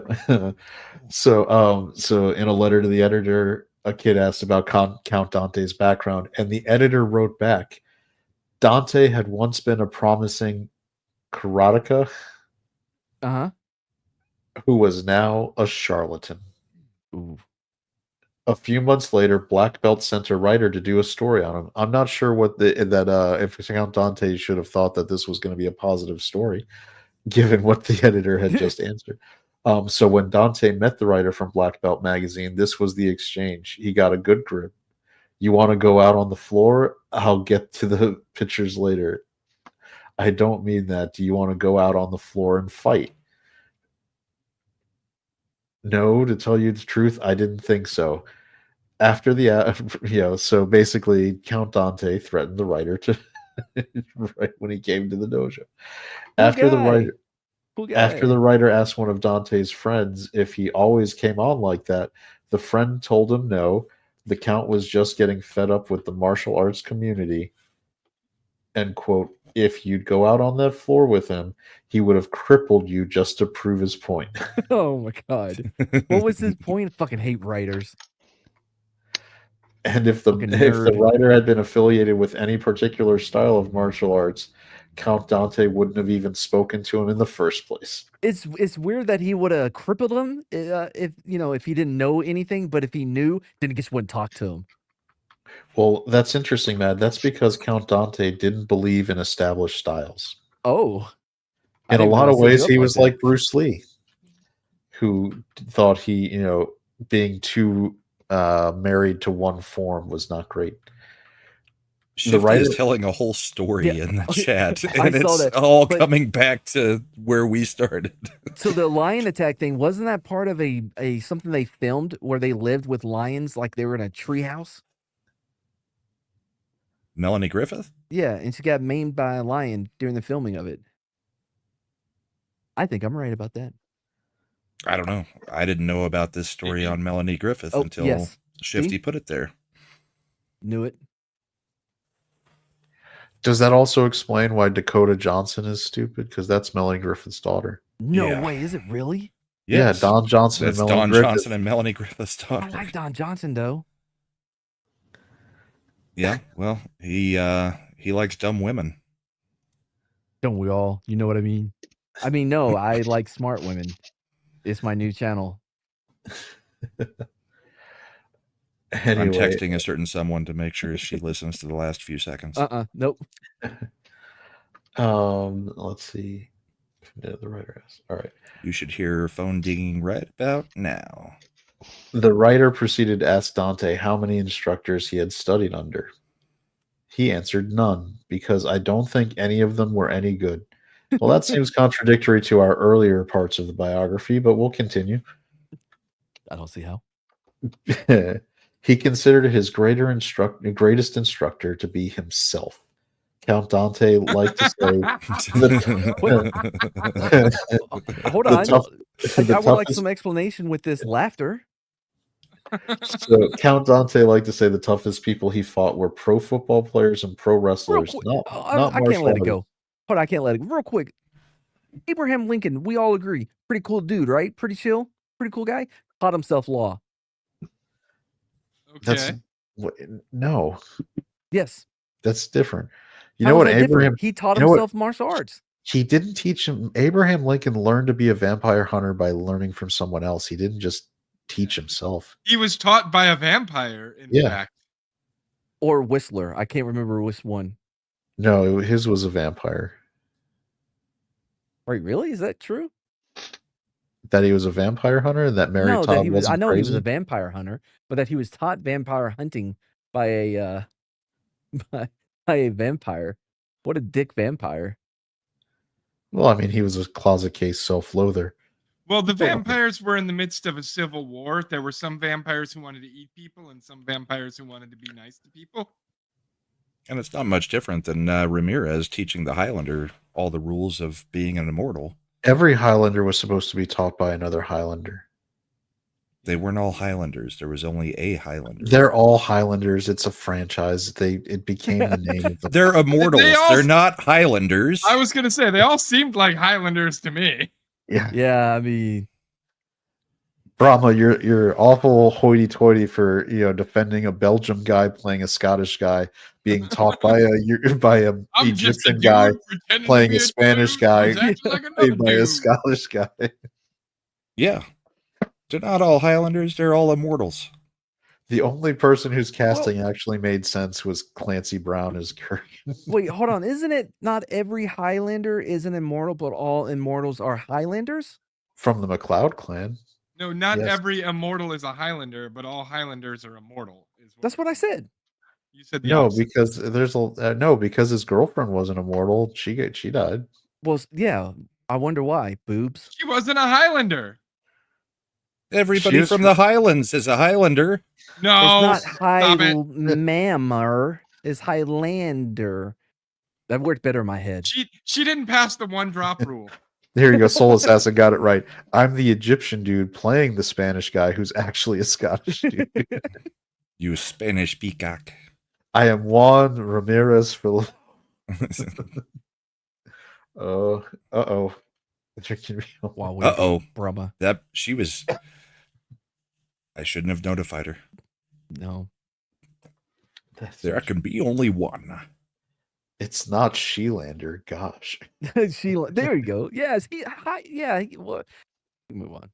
All right. Where were So, so Count Dante also was didn't immortal? think much of Bruce Lee, wondering what he'd actually done. He had won no championships. True. He didn't accept challenges. Not one. Even though Dante never actually challenged Bruce Lee himself because he didn't consider him competition. Bruce Lee was just, quote unquote, a movie star.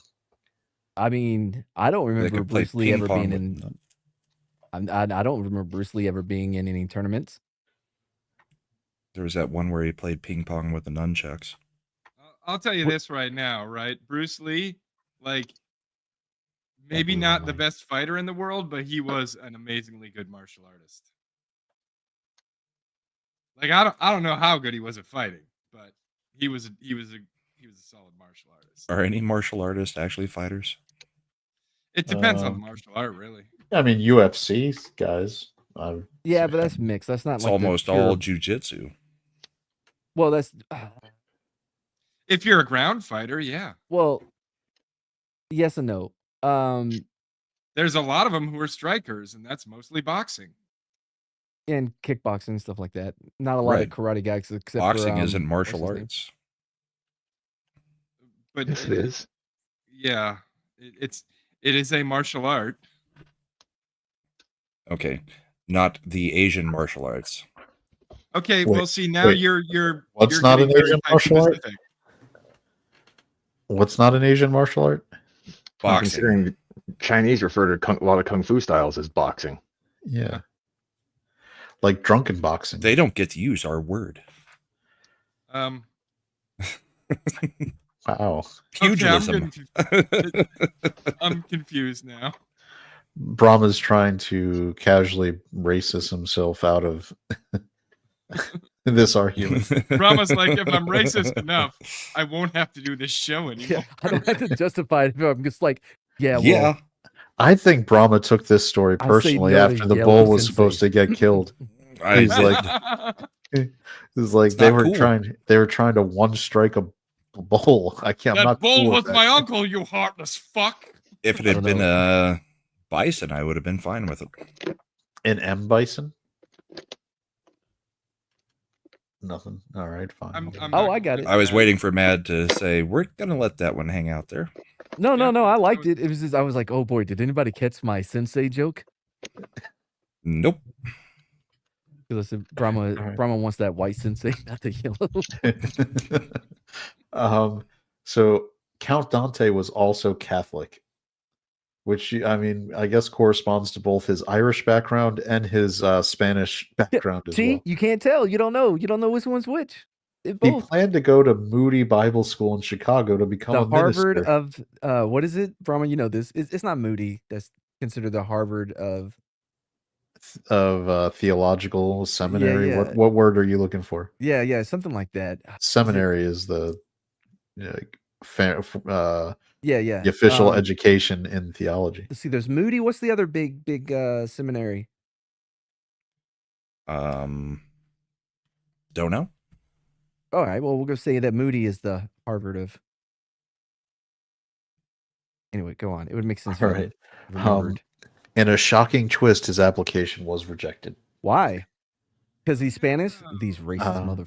We don't know. It might have been because he claimed to have killed over 50 men in the military and death matches. So he was going to be a Jesuit? According to Dante, he figured he'd killed 20 to 25 people in the military, some of them POWs. Yeah, so he was like, Wait, he was Lieutenant murking POWs? he's Lieutenant Spears. Yeah, it was the 60s. Damn. No, he was out of the military before that. Well, whenever have he been- was in, it was in the 50s. He was born, like, I guess Korea would have been his. So he was born in his war. 39. Yeah, so Oh, Korea. No, it wouldn't. If he was born in 39, Korea was done by like 52, and he was out of the military before our military advising in Southeast Asia popped off. So I don't know where he was. Apparently, I guess he might have like where he was killing POWs. Look, man, yeah, there's his POWs. It's That's like- why they had him do it, because there was too many. apparently Count He joined the Dante. French Foreign Legion. Count He's a Dante. Spaniard. He's a Spaniard Irishman who joined the French Foreign Legion. He would do unscheduled excursions across the demilitarized zone after the end of the Korean War and just kill them. So he also said the rest of the people, the other 25 to 30 people, were killed in street fights or closed sessions sparring. Because you all know sparring is where some of the always known for the deaths. And Yes. according to Dante, he always killed with his hands in those fights. Well, he Never had with a poison weapon. palms. Never with a Yeah. weapon. When you got Denmark like that, when you can just flay people with your hands, why Yep. would you need a weapon? I mean, When- yeah. I mean, when even you in a just rip sparring. their balls off and shake it like a peach. Dante taught his students everything he could to train students to kill. But Dante didn't said that he didn't just kill people. He also said he'd permanently maimed approximately 25 people as well. That's on top of the 50 that he killed? Yes, on top of the 50. So this is killed and wounded now. He either blinded them or took an eye. He could sometimes take out both eyes, or he would take off with the same strike. No, their testicles would be another way to permanently maim them. Because he would use the grind, slap, and twist and tear, but he would always be a gentleman and only take one. Hopefully not the left one. Oh, is that the one that hangs lower for you, Brahma? Yeah. No, because of the Yeah, me saying, too. my left nut. We're left nut bros. Yay. I'm left-handed. He claimed to have taken. Left-handed. Man, do you think it's related to that? Chad, you're right-handed. Which one hangs lower? I have no idea. How do you not know? Go look. You don't have to go look. It's not like I'm Pause the keeping them in a stream. different Go room. look. You don't have to go to another room because pull your pants down. Chad, I mean, I can throw your study off right now. I am right-handed, and my left one still hangs lower. Actually, everybody's left hangs lower. Really? Uh-huh. Is that where the boys come from? What? If you're talking about the swimmers, yes. Wait, is that true? I thought both of them produce your swimmers. They do, but the left one, I think, does more. I feel like we're getting into a left Twix, right Twix factory argument here. We're getting into the weeds. Except the left Twix doesn't hang lower. It's dead even with the right Twix. The left testicle does hang lower. Yeah. Back to this. Count Dante claimed to have traveled all over the world. Chad is extremely uncomfortable. I don't like the fact that you're this like just aware of your nut. Well, I've guess, spent some time longitude with them. and latitude. How are you going No, to spend 40 years with your bros and not know which one's taller than the other one? No shit, right? You gotta pay attention to that stuff, man. Bobby If you Lee says refuse his to are check even your worse, scrotum Asian. for hardened nodules, that's hardly my fault. It's like every woman knows which tit is slightly smaller than the True. other one. it's always the one on the dominant hand side. You don't know that. That was the argument that was just trying to be made about testicles, Yeah. and that is Yeah. not true. No, it's because they work out. They get more muscle structure there. It reduces its like. Wait, you're saying my left ball works out more than my right ball? I was talking about women. I'm specifically talking about women's boobs, not Oh, men's testicles. Okay. Now, if you work out your left nut more for whatever your personal reasons are, possibly. Davina, the dominant boob.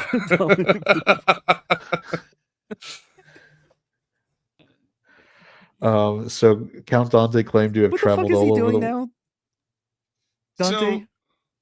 I was just. So no Why'd you woman interrupt can me? be saying- right-handed and left-boobed. Wait, what? Like if you're right-handed, you're right-boobed. It's just automatic. No, your right boob would be slightly smaller, so your left boob would be the bigger So one. then you would be right boobed Oh, so if you're you're always right-handed. right-handed and left-boobed, and if you're left-handed, you're right-boobed. Wait, no, that For- doesn't make sense. Are we talking about, is the boob we're describing the slightly bigger one? I don't know. I don't know what constitutes a dominant boob. I would say the slightly bigger one would be the I feel dominant we need one. to do more research on this. If only we had female Well, there's plenty of representation on females in the chat. In fact, if only we had a female representative who had some kind of scientific qualifications. Oh, All right, back to Count Dante, who is now describing how he traveled all over the world to take part in death matches. wait, is A this lot still of- during his interview to become a Catholic priest? No, this is now when he was just talking to his students. Oh, Wait, okay. did I miss that part? He tried to become a Catholic priest? Yeah, Yeah, he was trying to go he to Moody, applied. but they Said no. they said no because on his resume he included, on the part where it's like anything else you would like to okay. add. I I remember have that. killed people. 50 men. The amount of people I killed.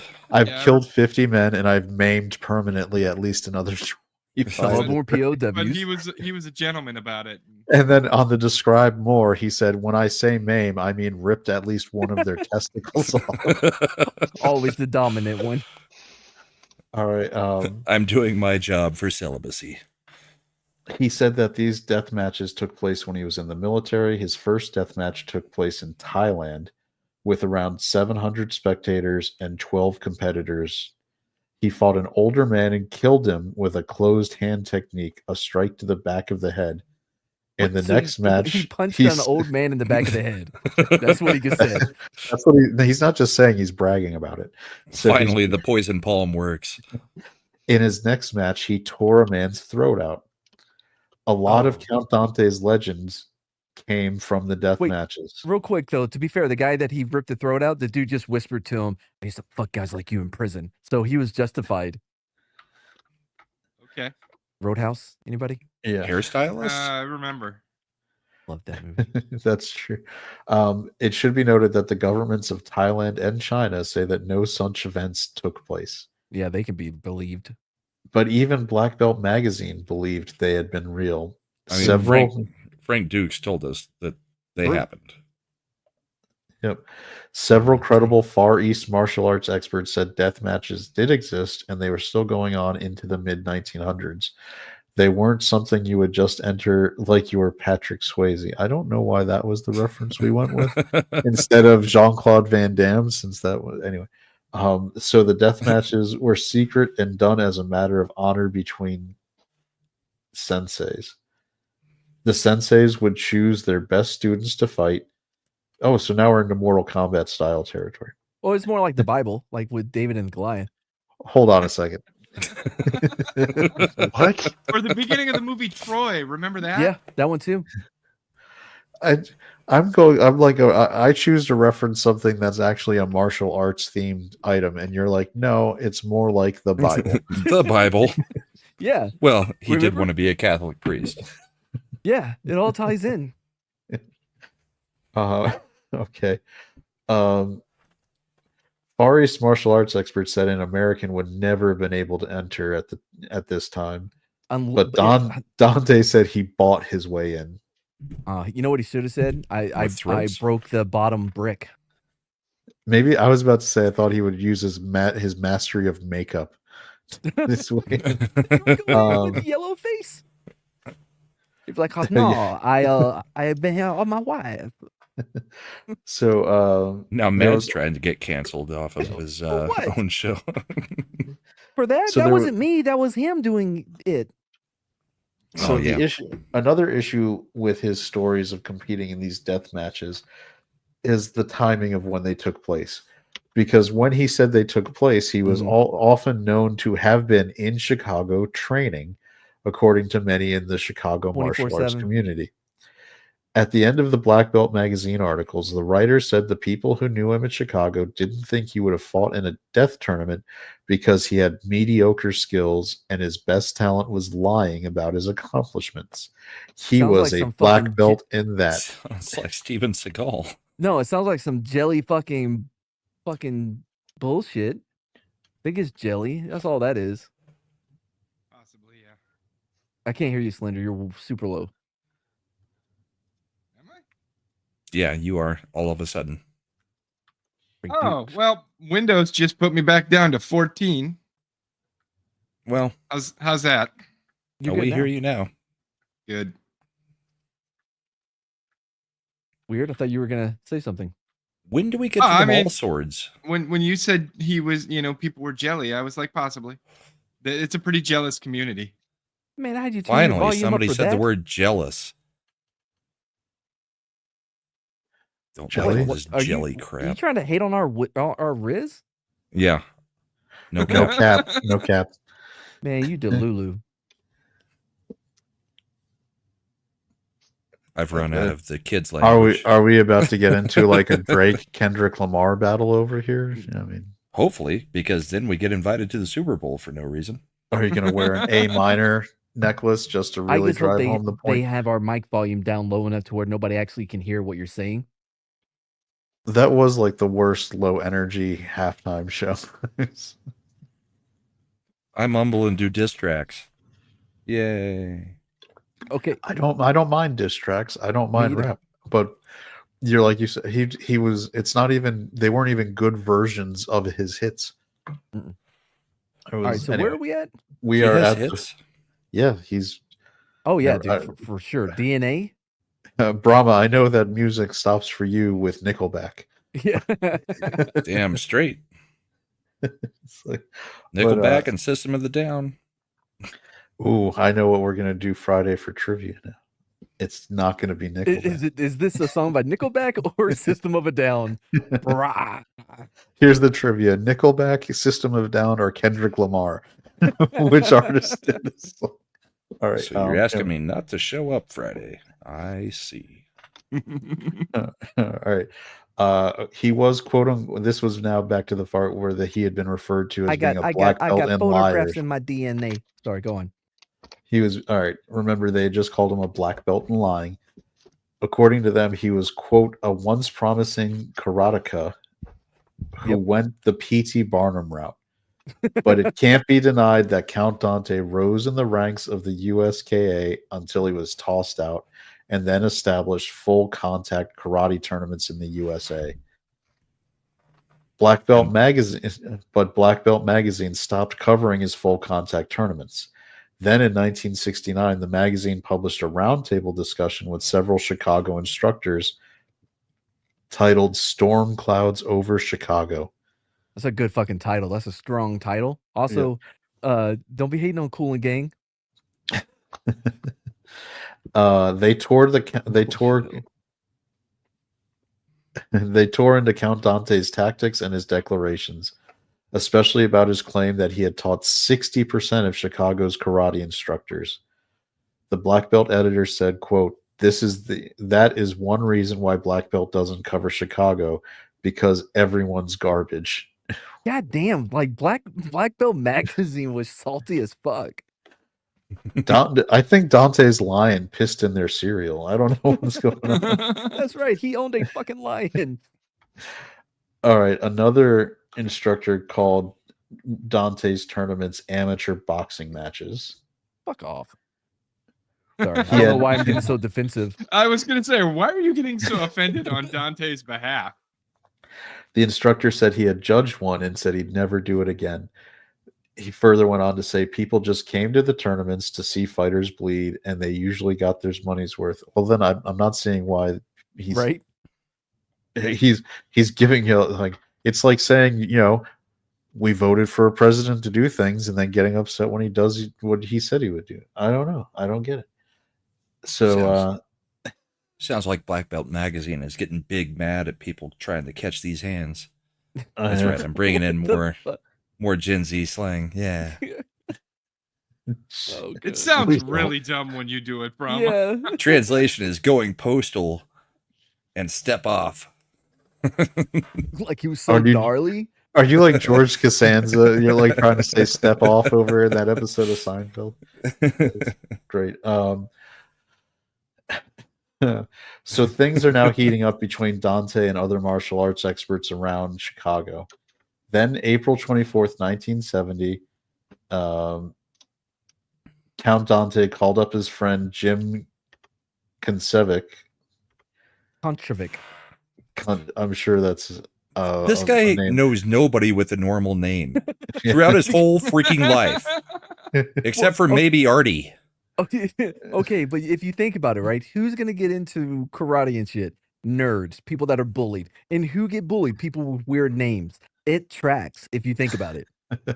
He's actually making a lot of sense here. All right. Koncevic was one of Count Dante's oldest friends and ran his own dojo in Chicago called the Taijutsu School of Judo and Karate. Dante told Koncevic that he wanted to go to a rival dojo called the Green Dragon Society Black Cobra Hall of Kung Fu. Jesus Christ. Green Sorry, Dragon that name. Black Cobra. Say it again.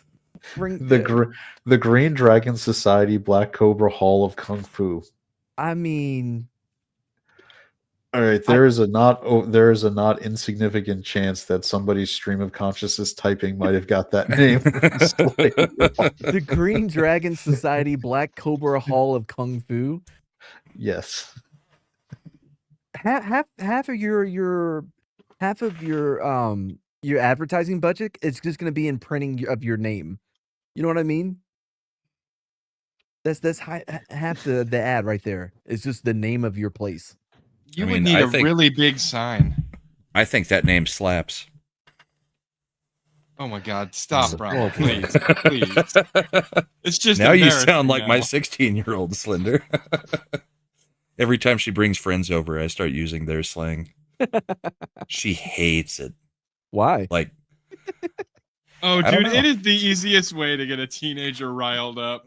oh yeah. Just start talking like them. And I'm like, I love that for you. One of us. No, I think it's bussin'. Nar.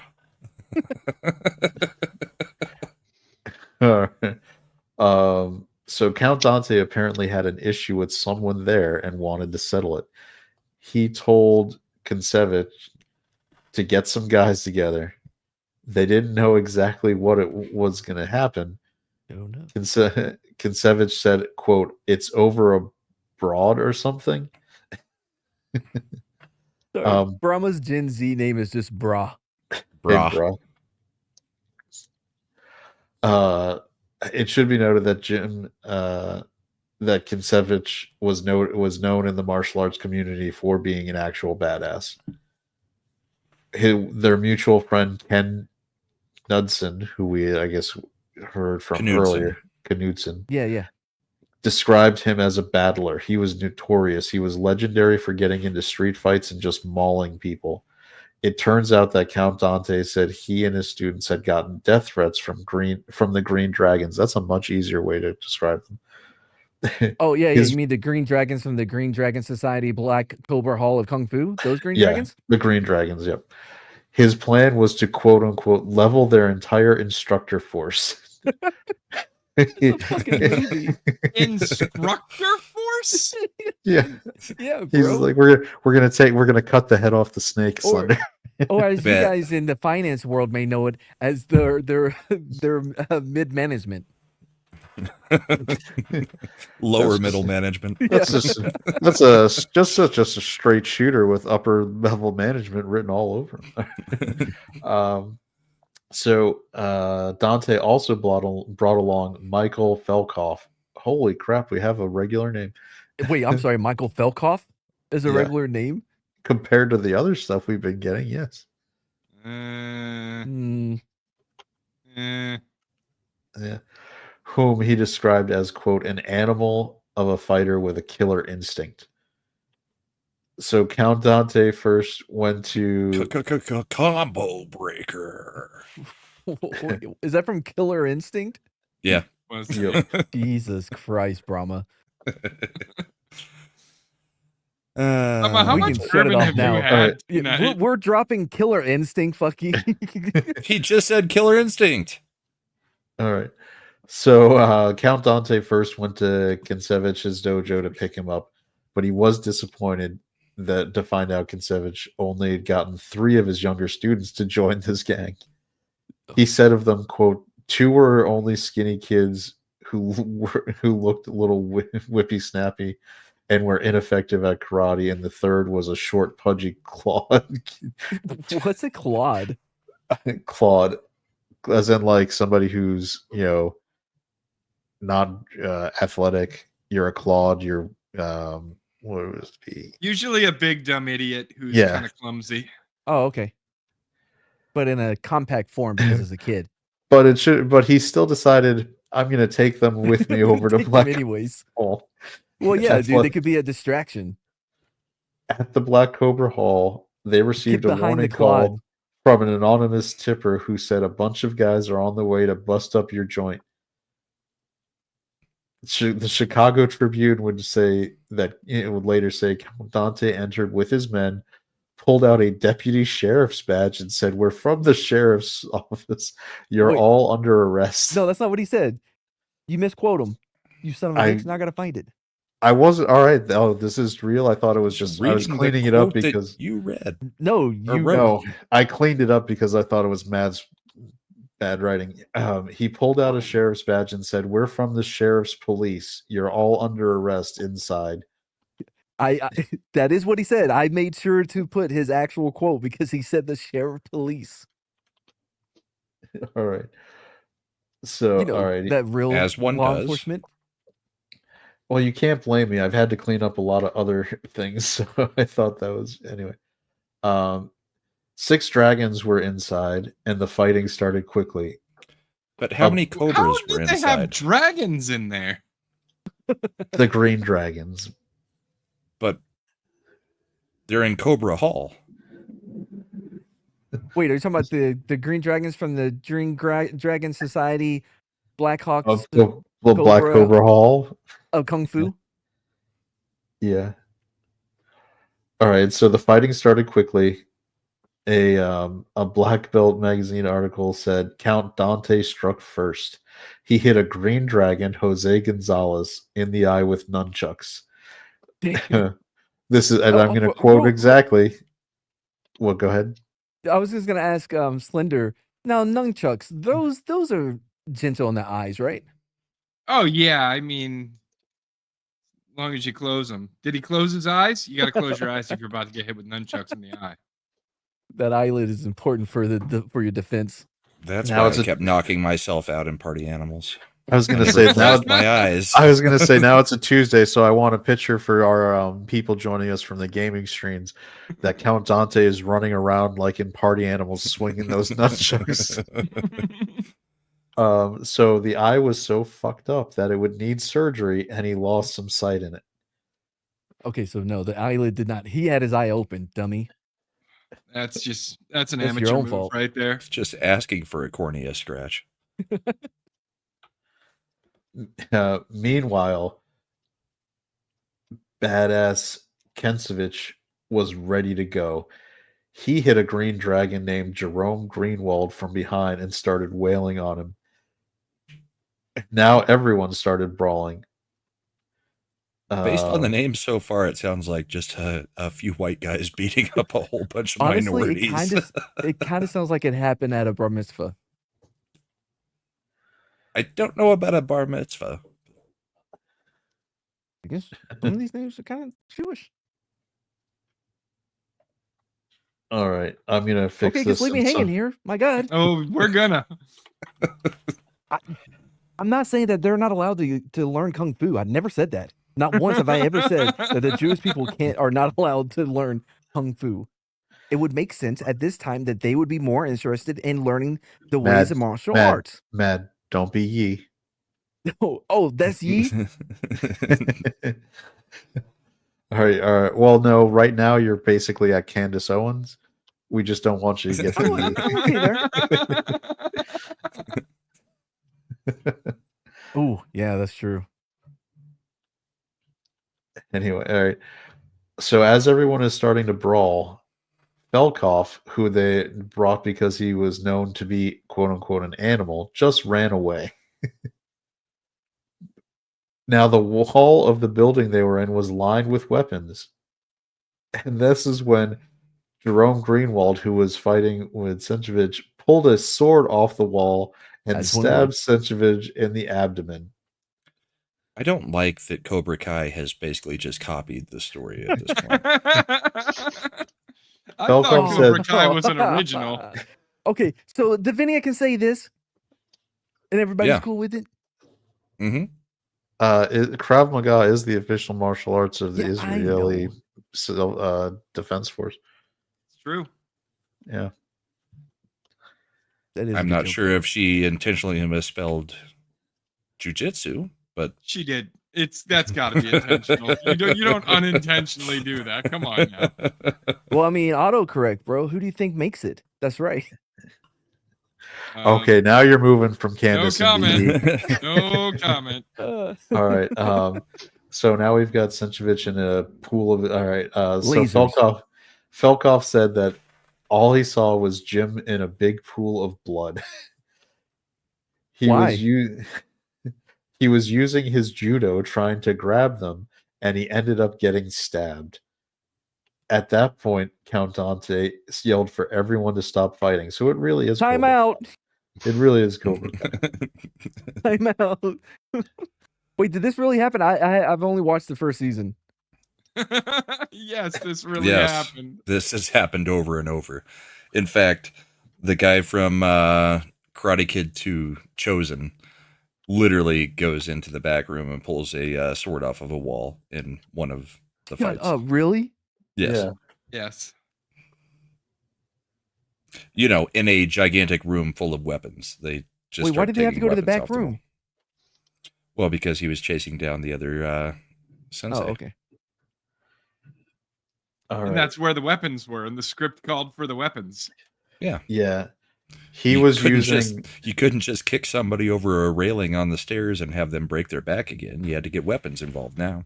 You got to keep raising the stakes, man. Gotta raise those stakes. Damn straight. All right. So after Count Dante yelled for everyone to stop fighting, Senchevich screamed for everyone to get the F out. He ran out of the door, bleeding profusely, made it about 20 feet down the sidewalk before collapsing and dying. Cops were already on their way, and when they arrived, Count Dante was standing over his friend's body. But wait, the sheriff police were already there. Yeah, it's okay, guys. Sheriff, police, I got this. So Greenwald, who Wait, was hold on, 20, real quick. Did the Chicago PD, did they just drop it like, well, here's a ticket for jaywalking? no, remember somebody died, so this time we have to do something. Greenwald was arrested. He was 20 years old and charged with murder. He would be released on $250 bail. Oh, Jesus. That seems a little low for murder, but okay. I mean, Count it's a lot more Dante- bail than they charge now. Count Dante was arrested and charged with aggravated battery and impersonating a police officer. He was held on $15,000 bond. I get it. Russell He's a Berkman, walking weapon. Russell Berkman, Patrick Garrison, and Gary Bennett, who I'm guessing are the three students that we picked up earlier in the story, but that were unnamed, were I'm gonna arrested go with for Gary Bennett as the Claude. No, I feel like Russell Berkman. Yeah, that sounds cloddy. No, that sounds like the skinny guy. Well, the other two were both skinny. Right. So I'm going with I that don't guy know. as the skinny I've- guy. I have and never met a skinny Russell Bennett as my the entire as life. the Claude. Russell Brand. Well, that was massive amounts of drugs, so I don't know. I don't think And I've you've never met him, either. man. Russell will. Okay, well, fine. Ooh, that one qualifier. I said, and Russell Wilson is kind of chunky. Roundhouse kicks in this story. All right. Those weren't invented yet. I'm disappointed at the lack of mall swords. Yeah, I feel like I there mean, weren't enough I swords said in there would this. be one. And where is it? It was in fucking Konovic's stomach. We don't know that was a real sword. It Do you know really you've killed him. spelled his name 7 different ways in this, by the way? Shut up. No, I didn't. Also, you said I thought we were talking about mall swords. That's a wall sword. Yeah, it's totally different. Wow. Okay. All right. Listen, gotta we're just flip gonna the get M hung to get up a on wall these sword. technicalities. And where did we get where were the nunchucks purchased, by the way? I don't know if they were at the mall. They were probably imported. And what kind of Could've been a flea nunchucks were market. they? Were they bamboo? Were they balsa wood? Were they graphite? Like, You know what? When you guys want to start bringing a story for this Tuesday night thing, have at it. Then you can We're talk about all allowed. the. We can do it. Yeah. oh man, you just opened you I opened Pandora's would box. love for you guys to participate and bring a story. Oh, let me translate for you. I'm mad. I'm running out of people who I want to talk about. So Not true. I've got thousands of shows that we can do on this. I do. by 1,000, I mean 4. I have more. But it would be What's nice the- if you guys participate. Is all I'm saying. But since Is the so I'm over good next under week, y'all can do it. Mad? Is the You know what? over It under feels on- like we're participating. Hold on, time out. Is the over under on the number of stories you have in your mind more than Cowboys Super Bowl wins? Of course, more. More than Patriots Super Bowl wins? Of course, more. I have hundreds. That's I down would from take the- thousands. Yeah, we've already gone by a factor of 100 down. So. I could have meant 900. Are we gonna keep going? Let's do this. All right. Next week, this story's gonna be brought to you by one of these assholes. So Centrifitch it? was dead. He was 26 years old.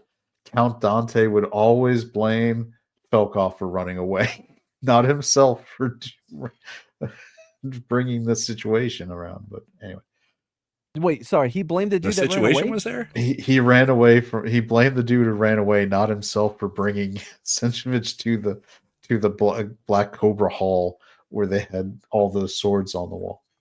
And many green dragons. Wait, you mean the Green Dragon Society Black Hall of Kung Fu? Black Cobra Hall. Of The Kung Green Fu. Dragon Society Black Cobra Hall of Kung Fu. Yes, that one.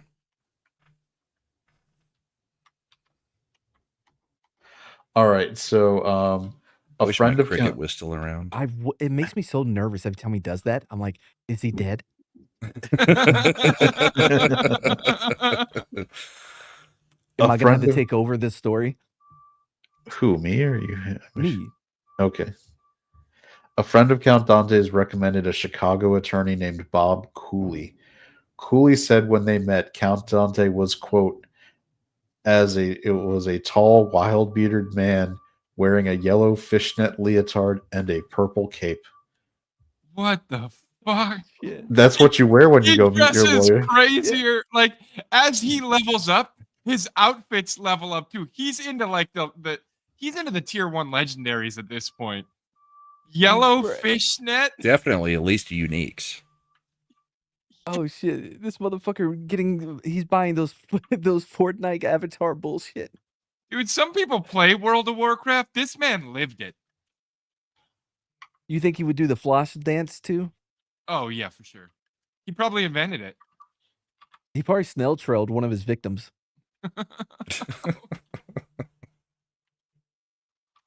All right.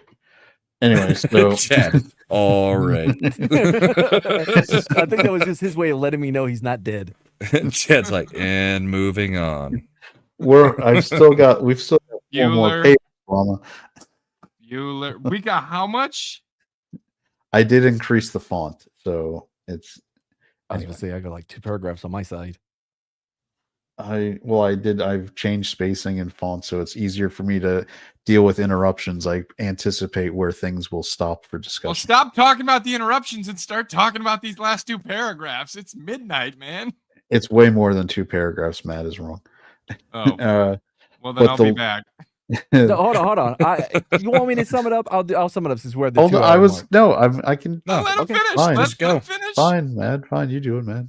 No, go Your ahead. thing. I'm listening. All right. The lawyer wasn't concerned about the trial because they all had been fighting. The state of Illinois said Count Dante was responsible because of an accountability statute, because he had brought all the parties together. But Cooley countered that they were all martial arts guys fighting, and no one expected to bring a sword into the event. That's so dumb. Like, no one expected for somebody to grab one of the thousands of weapons that are littered across the walls of this place. My hands are deadly weapons. I never expected someone to raise the stakes. Plus, I mean, if you're going in with backup to do a sheriff, police, citizen's arrest, I mean, really, you're the law authority there. They should not have fought back. Yeah, they Oh. should have just surrendered. So yeah. Once on the stand, Count Dante went into his usual routine, saying that no one would ever get away with attacking him. The Black Cobra Hall members were also macho tough guys, and so the judge just couldn't take it. He declared them all a pack of lunatics and dismissed the charges because all parties were responsible for the fight. He said, quote, "You're as guilty as the other," which is definitely So- the way to... So a guy dies, so they're all as guilty as the others. You have nobody paying for it. Oh man, crime was so much better back then. Where you could do shit like that. You know what I mean? It sounds to me more like the moral of the story is you can get away with all kinds of lunatic bullshit if you practice martial arts. Or if you just go on stand and be cuckoo bananas, they'll let you off. Or But everybody if you has to do it. only deal with other crazy people, Yes. good to go. Yes. Well, that, and if you go into the Green Dragon Society Black Cobra Hall, they Of now Kung have Fu. all the weapons behind plastic cases so that you can't just take them off the shelf to use them. So there True. was punishment. You no longer can have them accessible. Yeah, just like razors and Walgreens. Exactly like razors So- in deodorant. So Count Was Dante it was a- ecstatic. Wait, Go ahead. was it a regular maul sword or was it an assault maul sword? Well, it Because did those are have the strictly regulated. well, it did have a bump stock, but at the time, I don't. It had a bump tang. Yeah, Anyway, so Count Dante was ecstatic. He held a lavish celebration and told we got away everyone with this that guy being murdered. that Bob Cooley is a mechanic. He can fix anything. Even though he walked away without a conviction, Count Dante's reputation suffered. Now people in Chicago were saying he was a coward and let other people fight his battles for him, because that's the thing to take away from. Yep. I mean, Bob Cooley couldn't fix his dead friend, but whatever. I love how everyone is like, no one gives a fuck about the dude that bled out on the streets. They're like, oh, this guy doesn't fight his own fights. Oh, no one gave a shit about that dude. Yeah. There were plenty of rivalries between dojos that led to fights in the city, but this was the first time anyone had died. Trying to smooth things over, Count Dante wrote an article in the official karate magazine. The Quote, official. That's Yeah, different like than the that black bullshit. belt. Yeah. Yeah, like that bullshit black belt magazine. Dante said, quote, I blame myself to a great extent for being responsible for us going over to the Black Cobra Hall in the first place. As you should. And have gone through living hell because of it. My days hey, fighting. You shouldn't blame yourself, man. We all blame you. Everybody gone through blames you. I've gone through living hell, not like literal hell, like my friend Konovics that bled out on the sidewalk. I tried to save him, because I'm Catholic. I'm a priest, or I was. Who had a gut wound from a sword. I gave him his last rites. Well, the first thing you ever do when someone stabs you with a sword is go run down the street, man. You got to Yeah, get you your want to hands. get that heart pumping. You got to keep the sword in so that it doesn't, spill out and all your guts come out with it. Like he made all the wrong moves after he got stabbed. So he kind of brought it on himself. I can see why nobody gave a shit. He was fine. The He was stabbing isn't fine what while the killed him. blade was in. Yeah. Then he ran down the street like an idiot. Yeah. My days of fighting at the drop of a hat have come to an end, and challenges I will accept no more unless Oh, good first Lord. attacked. He That can't was even so- say it like a normal person. No, he has to say it like some Native American, like I will fight forever, no more. And a single was it that said tear that? slid down Oh, his did you? cheek. Oh, that was like Zach Morris's great grandfather. Well, I'm glad Zach Morris someone was- got the I Saved know, I by the got Bell it. reference He to that was episode. as Zach Morris was as Native American as the guy from that commercial. By the way, Or He was toxic man Italian. flu. why is no one like? We should be canceling. What's his name? The actor Mark Paul Gloss for doing that. He came and dressed in the full like Indian outfit for that episode. Oh, that's right, he did. yeah. No. Put on Yeah. the full. He put on the full like hair. Like, To be fair, though, We it don't was a, cancel for that. We slow clap. no, it's something we should do. We should cancel him for that, or we should put in a thing that Zach says Morris is as written by trash. Elizabeth Warren. So during all this time, is he still in red face? Apparently, yeah. All right, so but his vow to not fight didn't last long. Within a couple months, he had beaten up two guys at a liquor store parking lot because they laughed at the Spanish coat of arms painted on his brown Cadillac. He also attacked another man who called him a quote unquote fruit in a bar. And so he's Count still Dante, dressing like a pimp. Yeah. Is what we're And- getting to. and Count Dante even hit his lawyer Cooley in the jaw one night. Real quick, it's hard out here for a pimp. Pimping ain't Trying to easy. find these monies for the rent. Everybody get on board the hoe train. Oh. So the most famous pimps I've ever heard of, I guess, is Iceberg Slim and Count Dante. And The Godfather.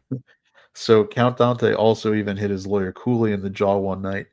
Cooley said he was in such pain he felt like his skin was ripped off. I feel like Dante would have been happy to read that because it reinforces his His got fillet. filleted. Yeah. Count Dante immediately apologized and tried to make up for it. He told Cooley to get his gun and to shoot at the Count and that he'd catch the bullet. Whoa, okay, I know I punched you in the face. Let's make it even, all right? Let's get your gun and shoot at me. I'll catch So you. this story's about to end. Yeah. Cooley did not go for it. After being punched, Cooley tried to stay away from Count Dante, but he couldn't avoid him completely because the Count was always getting into shit. In 1974, Count Dante became an investor in adult bookstores and a car dealership. Now Wait, this were those caused, combined? Was it a car dealership that also sold adult books in the back? I think it was just two different businesses. Okay. Was the Go ahead. salon still involved? I haven't seen no more reference to the salon. That seems like a loose end that we need to tie up. Now this caused him to have problems with Southside boss Jimmy the Bomber Couture. Jimmy the Bomber. I feel like I know wonder what what he he did was to get known the for. nickname. Cooley was brought in to mediate because apparently got pulled over for having dynamite in his car. Yeah.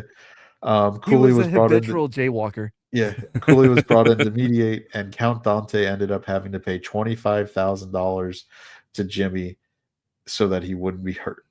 Even worse, Count Dante now had a connection to the mob, which he had apparently wanted for a long time. Is this the kind of connection you would want? Like, my involvement with the mafia? Let's just say I paid them quite a bit of money not to murder me. So yeah, Was it I'm in with the something mob. I would want? No. Would it something that it seems like Count Dante would want? Yes. Yeah. All right. On October 1st, 1974, Oh, I see. Yeah. firefighters answered an alarm triggered by a fire in the vault at the Pearl Ladder Armored Car Company just after 1 a.m. The firemen opened the vaults and found heat and smoke. Gasoline bombs had been used with time-delayed fuses. The bombs were supposed to set fires to cover for a crime, but they did not go off. $4.3 million of the vault's $25 million was missing. It was the largest theft of cash in the world at the time. You know why? Because they didn't take all of it. They weren't greedy. They took 4.3 million and left the rest. That's how you get away with these things. Well, they were going to burn it, unpunished, though. and then there would be remnants of all the burnt cash, and so no one would look. True. It was the Never- perfect crime if only Count Dante hadn't been involved. So, I bet it was he that was damn. he was using unregistered blasting caps again, wasn't he? yeah, I bet it was apparently, author. They're like, all right, you're going to be the one that sets the fuses. He's like, me? Got it. I'm going to. He's like, look, if there's a bowl, I'm your guy. Count Dante was subpoenaed by the state's attorney about being involved in the crime. The Chicago Tribune wrote that, quote, a former hairdresser who wears a cloak and calls himself Count Dante was set to appear before the grand jury. I love it. At least we got a reference to the hairdresser. I love that. Every other quote from any magazine and stuff was like, Count Dante this. The Chicago Tribune comes in and puts him in his place. No, this dum-dum that wore a cloak and called himself Count Dante. Yeah. I think they call him a hairdresser because that's the only official bona fide thing he could be referred to since he had a cosmetology license. Oh, true. That's the only thing that is actually provable that he accomplished Wait, himself. no, the dojos. Yeah. I don't know. Were they still around? He was given a lie detector test, but passed. Dante was, for what appears to be the first time ever, in over his head. I disagree with that writing assessment, but he was completely freaked out and his health began to falter. He started mixing booze and painkillers. Sweet. No, okay. His health isn't beginning to falter. He's partying too much. That's two different things. All right. It was said that he spent the trial locked in his apartment holding a shotgun. I don't know whether that would be a good thing or bad? All right. He then made an attempt to get his martial arts career going again by hosting a tournament in Massachusetts on March 16th, 1975. But the karate world was still against him. In an article in the official karate magazine, remember, this is the one where he went to give his "I'm not going to fight anybody no more" quote, titled Sunday Bloody Sunday, it said Count Dante was looking bored and that the tournament was, quote, trash. By trash, it just meant that it was not what official karate wanted. The event was actually successful. It sold out. They were full contact matches. They were said to have been more spirited and less professional than most tournaments witnessed. It was a slug fest, blood spraying spectacle. There was hair pulling and groin snatching. Okay, hopefully people didn't lose their balls, but the audience loved the display. Some look back grab those groins and say it was the birth of the UFC. The more the martial arts community marginalized Count Dante, the more he pushed the boundaries of full contact tournaments. The referee of the event would fight in a full contact event a few months later in front of an estimated 50 million people worldwide on the undercard of the Thrilla in Manila. Boom. It was the first professional martial arts card seen by such a large audience. In an interview with the Attleboro Sun Chronicle, Count Dante sounded like it was over. Quote, "I want people to forget me." Black Belt magazine reported that Count Dante died in a death match in Mexico, but that was not true. Wait, so by the way, you're still super low, Slender. I think I saw your thing lighten up. Oh no, that was I am low. It's lowering my volume again, but that was me muting so I could cough. Oh, okay. Anyway, so Black Belt magazine lying again because it's not the official karate magazine. Anyway, that's true. People believed he had made it up for attention. He didn't even go to Mexico after the tournament. He stayed in Massachusetts and helped a protege named William Acquiar set up a martial arts school in Fall River.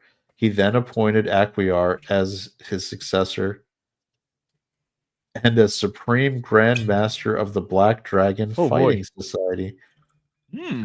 I didn't even know that had started. Okay. 2 months later, Count Dante was found dead in his apartment. This was May 25th, 1975. The coroner said he died of a bleeding ulcer. Acquiar died in January 2005. He left his son, William Acquiar III, in charge. This thing's still going on? Apparently. And was that the full name of it, or was it the Black Dragon Society of the Green Cobra Hall? No, that was their rivals, man. No, that was the opposite of the rivals. The rivals were the Green Dragon Society of the Black Cobra Hall. Of Kung Fu.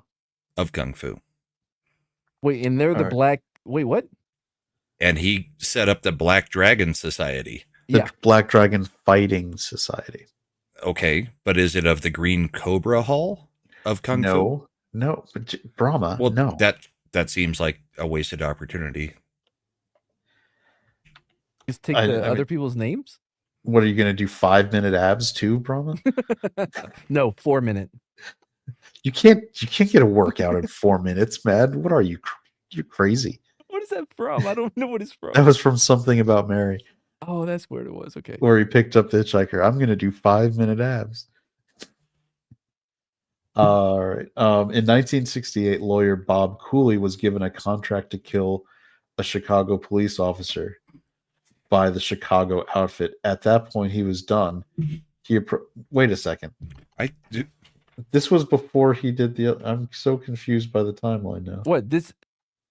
Keeley's dead. This is just giving you what happened to everybody else in the story? Yeah. I understand, but I'm confused on how he defended him. It's confusing because you're saying in 1968 Yes, lawyer Cool. Bob Cooley was given a contract to kill a Chicago police officer by the Chicago outfit. At that point, he was done. He approached the Department of Justice and turned witness. He worked undercover for the FBI. So, meaning while he was undercover for the FBI, that's when he met, what's his name? That's when he met Count and Dante. represented. All right. Yes. This included criminal. All right. So, all right. And He it worked led to the undercover. conviction of 24 members of the Chicago outfit. This include criminals, politicians, and judges, which led to many reforms in the city of Chicago. Bob Cooley also wrote a book about his time in the outfit. In that book, he said that Count Dante was indeed part of the armored car company heist. I don't understand if you're working undercover, why you would bother taking the job to defend Count Dante. Well, you're still a lawyer. Yeah, And he's because not that getting was paid April. how much does an informant get paid? And he has to I keep don't know. up the appearance of being a lawyer. By the way, if he knew he was involved in the armored heist, why didn't he? Shouldn't he have turned that over to the FBI and then they arrested him? You know what? Bob Cooley is a straight up dude. Like, I don't know why you're questioning shit like that. Damn. He's the Bob Odenkirk of Chicago So I lawyers. didn't add this in at the end because I just got tired of it. But the Lion was sold to a Buick owner, a Buick dealership owner guy, and he brought it home and forgot to tell his mom. And his mom went in the kitchen and found a lion the next morning. And then it was sold to another Buick guy. It was a whole thing. And then it ended up being sold to Mike Tyson. It wasn't a tiger. That was a tiger. Yeah, I was gonna say I didn't think Mike Tyson had a lion. I thought he had a tiger. I believe in having a lion because lions are the vicious, like me. The defense is impregnable. The offense is impregnable. They're Lion King. I'm like Mufasa. I'm gonna fuck you till you love me. I'm gonna make his children orphans. Praise be Allah. Everybody has a plan till I punch them in the face and go home with their wife. But champ, the kids have a mother. I imagine she would die from grief. You know, normally I don't do interviews unless I fornicate with the reporter first. These are all real things said by Mike Tyson. All of them. All of them. All Well, great. Well, Yeah. that was a story. Yeah. Any last thoughts?